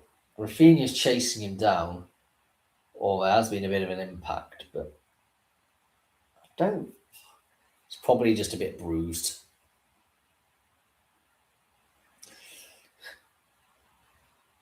Cheers. Appreciate the wink towards the camera, mate.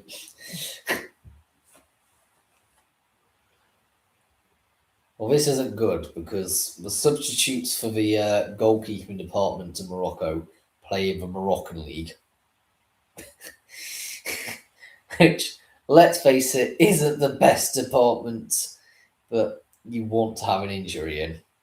If your backups are playing for teams like... Shall we have a look at what teams they play for? Could you even name a Moroccan Premier League team? Absolutely not. There's that Casablanca team, I think.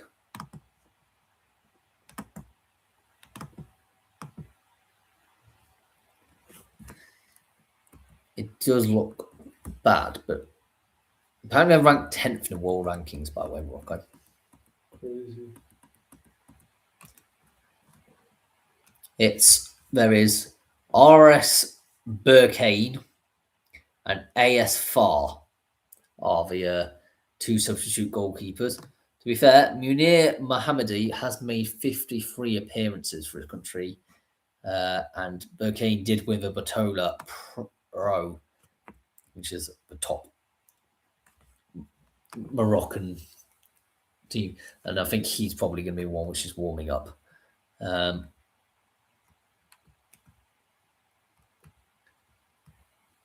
team that I've heard of, Zidane's here.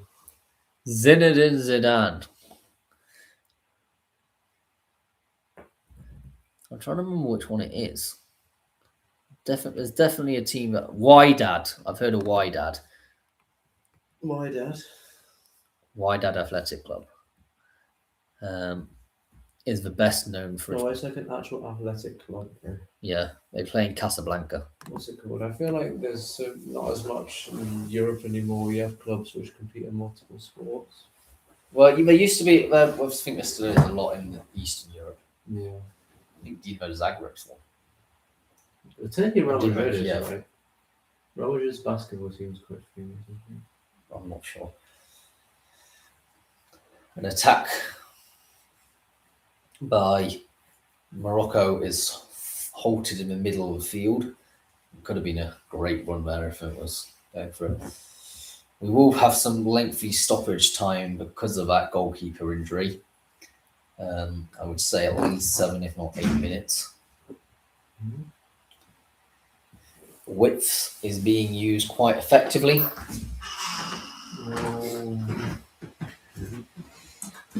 John's come to give us some wonderful incitement news about all of this game. So what have you been up to, John? Been playing some Elden Ring. Did you beat the boss yet? No. It's a tough boss. Really? Did you play it like lying in bed, or did you play on the desk? In my bed, yeah. How do you play with mouse on your bed, bro? I don't know. That's probably why I'm losing. Bono seems to be upright and alright after that scare for his shoulder. It started off better, but it's kind of boring now. There's going to be another 1-1 draw that we've seen the second of today. And the third of the World Cup as well. The first half was definitely better than the last game, but this second half has been great. There's been no Cross goals. coming in. Yeah. There It was just no goes goals. to the edge, cross the end, and it gets blocked. It's really boring. It's quite hard to cross against the teams when everybody goes back in defence.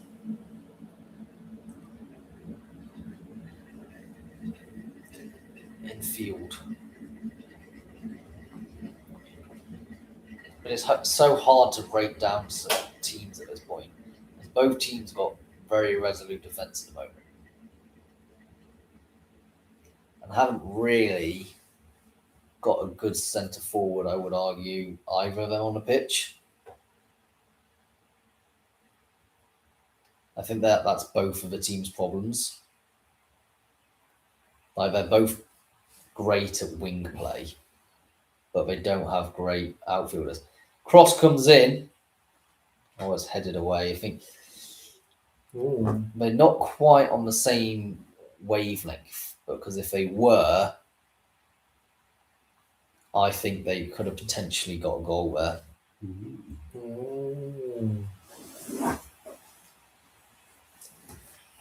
Next time, a goal from the first half. Has he been awarded man of the match? Sarabia. McTominay starting What's for that about? Scotland. Oh no, Saibari is coming off for Rami. Douglas to take this throw in his own defensive area, and that's a bad miscue there. A whole bizarre situation happened at that point. Surely a throw in for Morocco. It was not the greatest in the world. Really got a problem with it, haven't Hakimi. Yeah, the other microphones died. The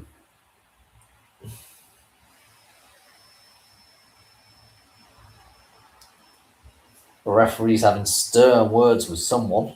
He's not looking very happy about that at all. Oh yeah, I show Speed was here earlier. Oh, right. Did you see that Michael Oliver had been injured? How do you get injured as a referee, by the way? Well, I think they probably do quite a lot of intensive warm-ups. How quickly you can get a yellow card out of your hands.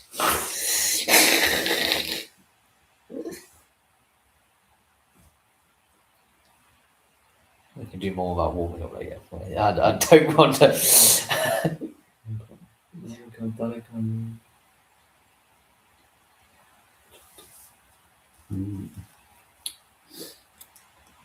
He's complaining like mad, but I'm not really sure how you're complaining. You Someone's definitely got your pink money. boots, bro. Is that 10 minutes of added time? Brother. This is like AFCON stoppage time levels. Well, Morocco's lawyers still have yet to come on.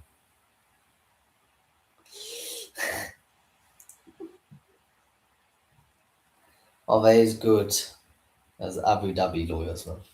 True. They're probably City's lawyers, to be honest. Oh, great ball forward there. And they'll do nothing with it. Oh, I should have taken it on first time. You should have just gone for it. I think if he took that on first time, he would have probably challenged the goalkeeper, but he's tried to do something too The complicated. ref got in the way a bit there, in my opinion. Still could have taken the goal first time.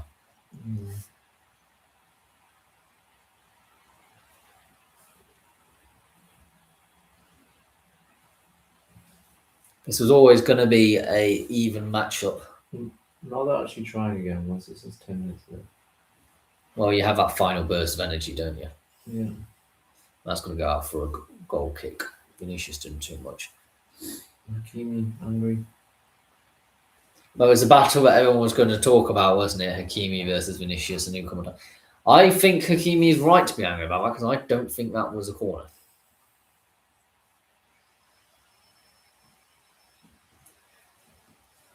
Jonathan, I think your computer's overheating.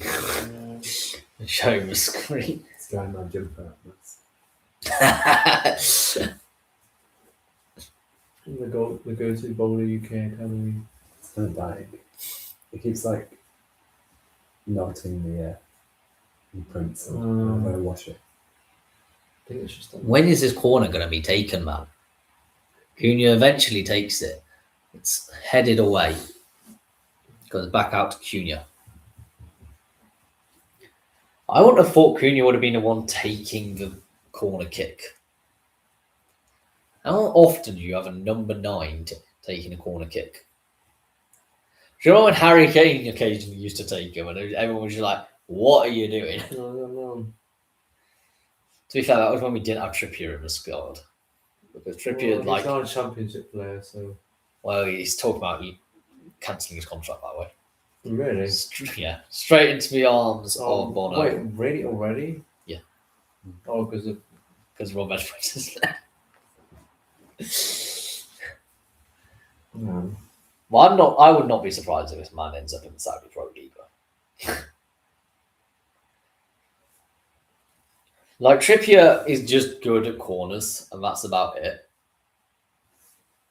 No. Kieran Trippier handed a warning. Oh, great. What do you mean handed warning? Handed warning of a threatening to rip up Wolves' contract. This sounds like a TalkSport headline.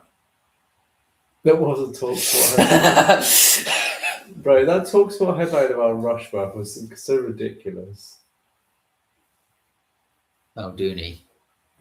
Going out wide, and he's received him as a 1-2.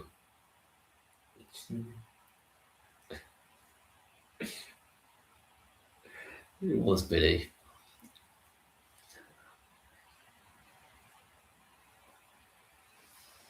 There's been a lot of interlinking between that number 6 and number 15.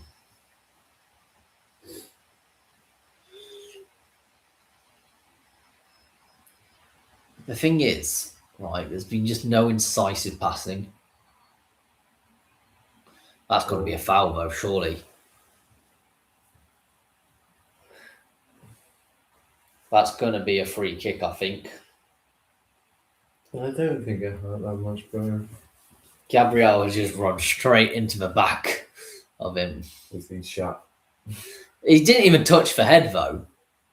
It's mortally wounded right there. Like, yes, it's a free kick, but To be fair, he's landed on the head, hasn't he?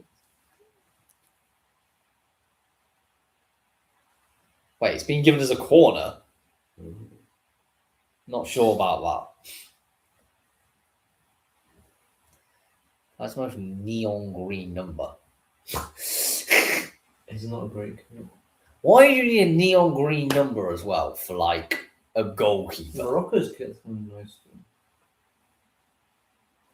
Great lifted ball, but it's just not found. Man, imagine if you found like a Morocco player with that. It was a great ball. It's just there was no one there on the receiving end of it.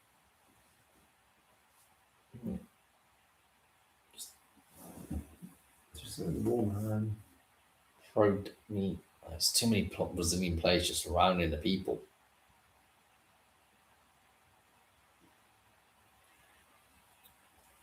Morocco certainly have the intensity in this final 5 minutes or so.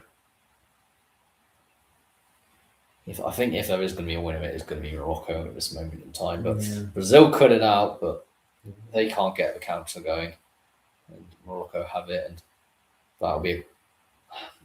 That's the sort of pass you make when it's been playing about 100 minutes of football. Yeah.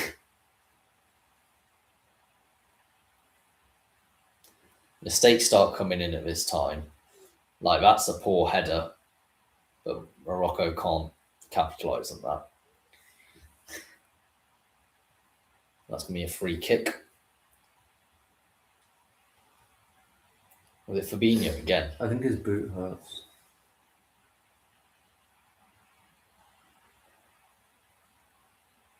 That just looked like a 50-50. I think he even touched. He definitely touched him. It looked like a 50-50 to me. He just kicked each other. Well, they both went for the ball, but the other one with the studs. This is a decent position, actually. Do you reckon Achraf Hakimi's got like a 35 pile driver shot? That man is praying. And he's definitely a Brazil fan, by the way. He's got a Santos kit. Hooked in, straight to Alisson. Nothing too impressive with that. Booted downfield by Alisson. Way, way, way too far. And I'll be headed back to Bono. I like how people actually now know how to use a back pass rule. If you look at the Premier League archive of the highlights, you can just see when the back pass rule was introduced and no one had any idea what to do if the ball came back towards the goalkeeper. When did it get introduced? 1992 World Cup. Is that After the World Cup. What was the reason for it? There was so much time wasting. I think it was Italy in that World Cup, and there was so much bad. Like, it got so bad for like time wasting that they were like, "Yeah, we're going to introduce the back pass rule."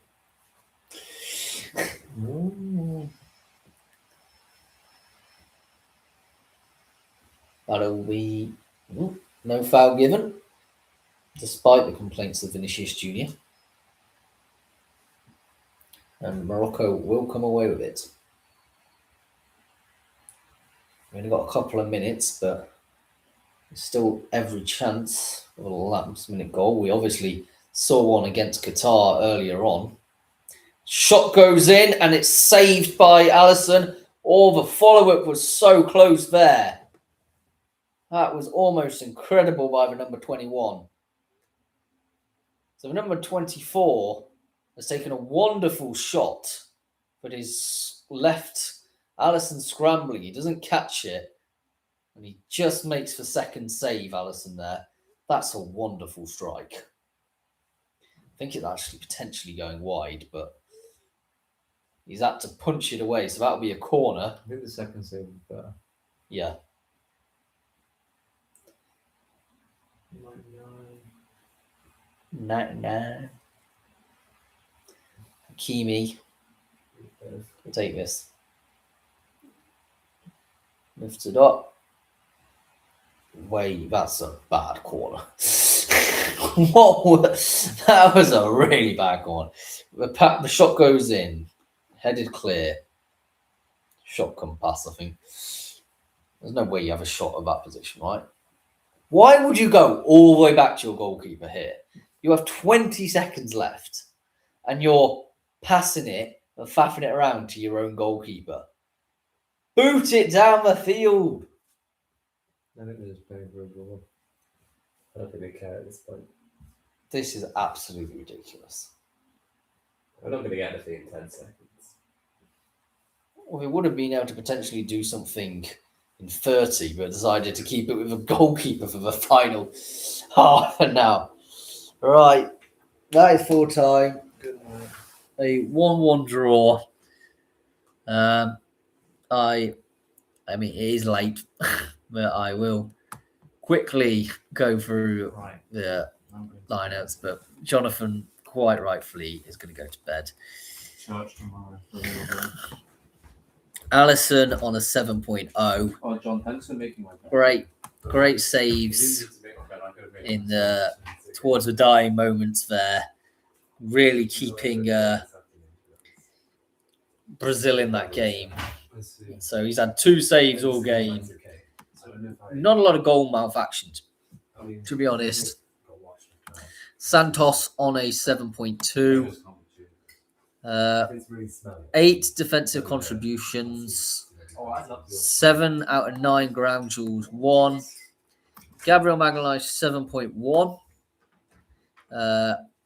9 defensive contributions from him. Another very decent display from the Arsenal lad. 7.3 for Marquinhos. Very, very well done. 5 defensive contributions. I think it was more just his cool, calm, collected nature under pressure, to be honest. 6.1 for Abinez, who went off on pretty much at half time. Was not highly rated in the slightest. I think much improved once Danilo came on and provided that bit of know-how. 6.9 Bruno Guimaraes. A lot of spraying of passes. He did come off in the end for Danilo Santos. But yeah, Guimaraes, I think, popped up a bit everywhere. Casemiro on a 6.7. Yellow card.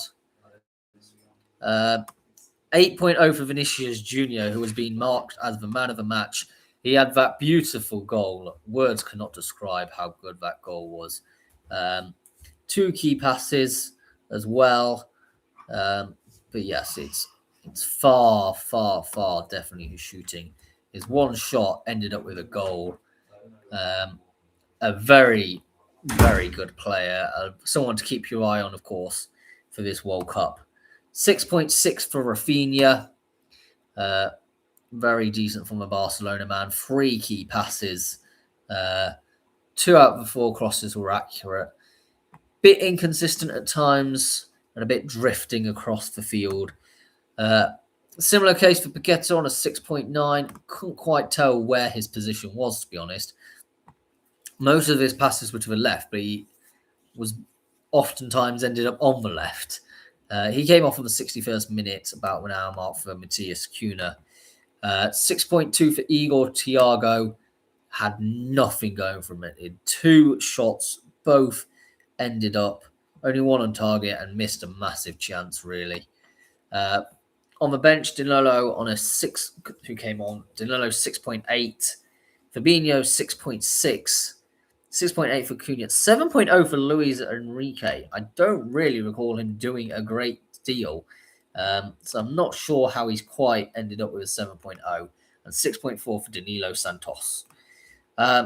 Morocco got a 6.9 for Bono. He managed to, keep his team in the game when it was needed.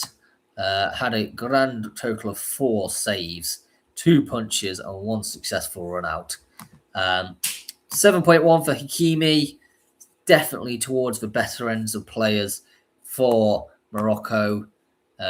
It's kind of what we grew to expect. Eventually had 6 defensive contributions, won all 5 of his tackles, won 10 out of 19 ground duels.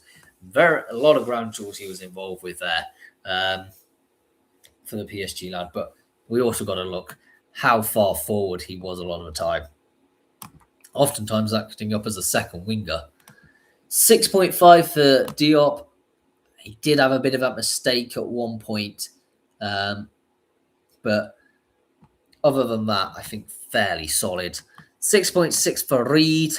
Not a lot to write home about. To be honest, Brazil was limited in their attacking final third sort of action a lot of the time. And that was partly in testament due to the defensive prowess of Morocco. 6.9 for Mazraoui, who very much stuck to that left-hand side like glue. 8 defensive contributions.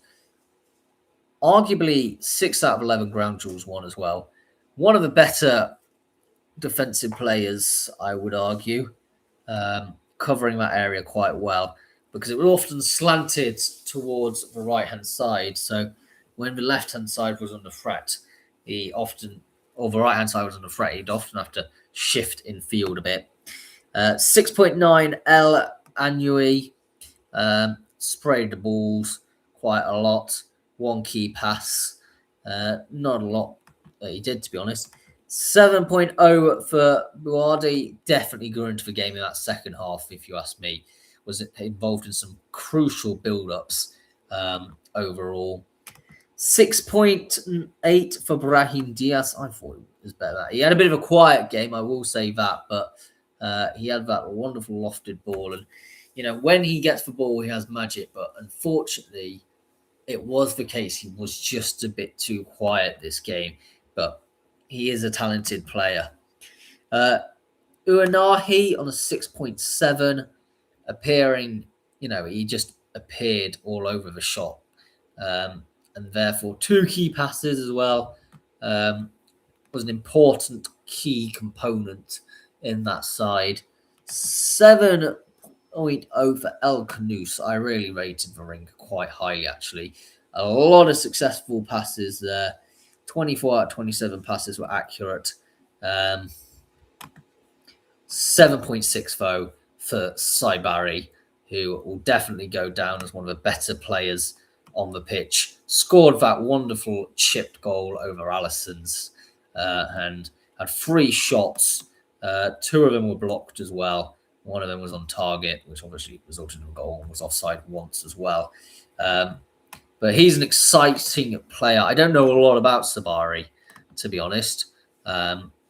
He's not a player whose career I've tracked particularly that much in terms of, I don't necessarily keep track of all the players in the World Cup during their domestic careers.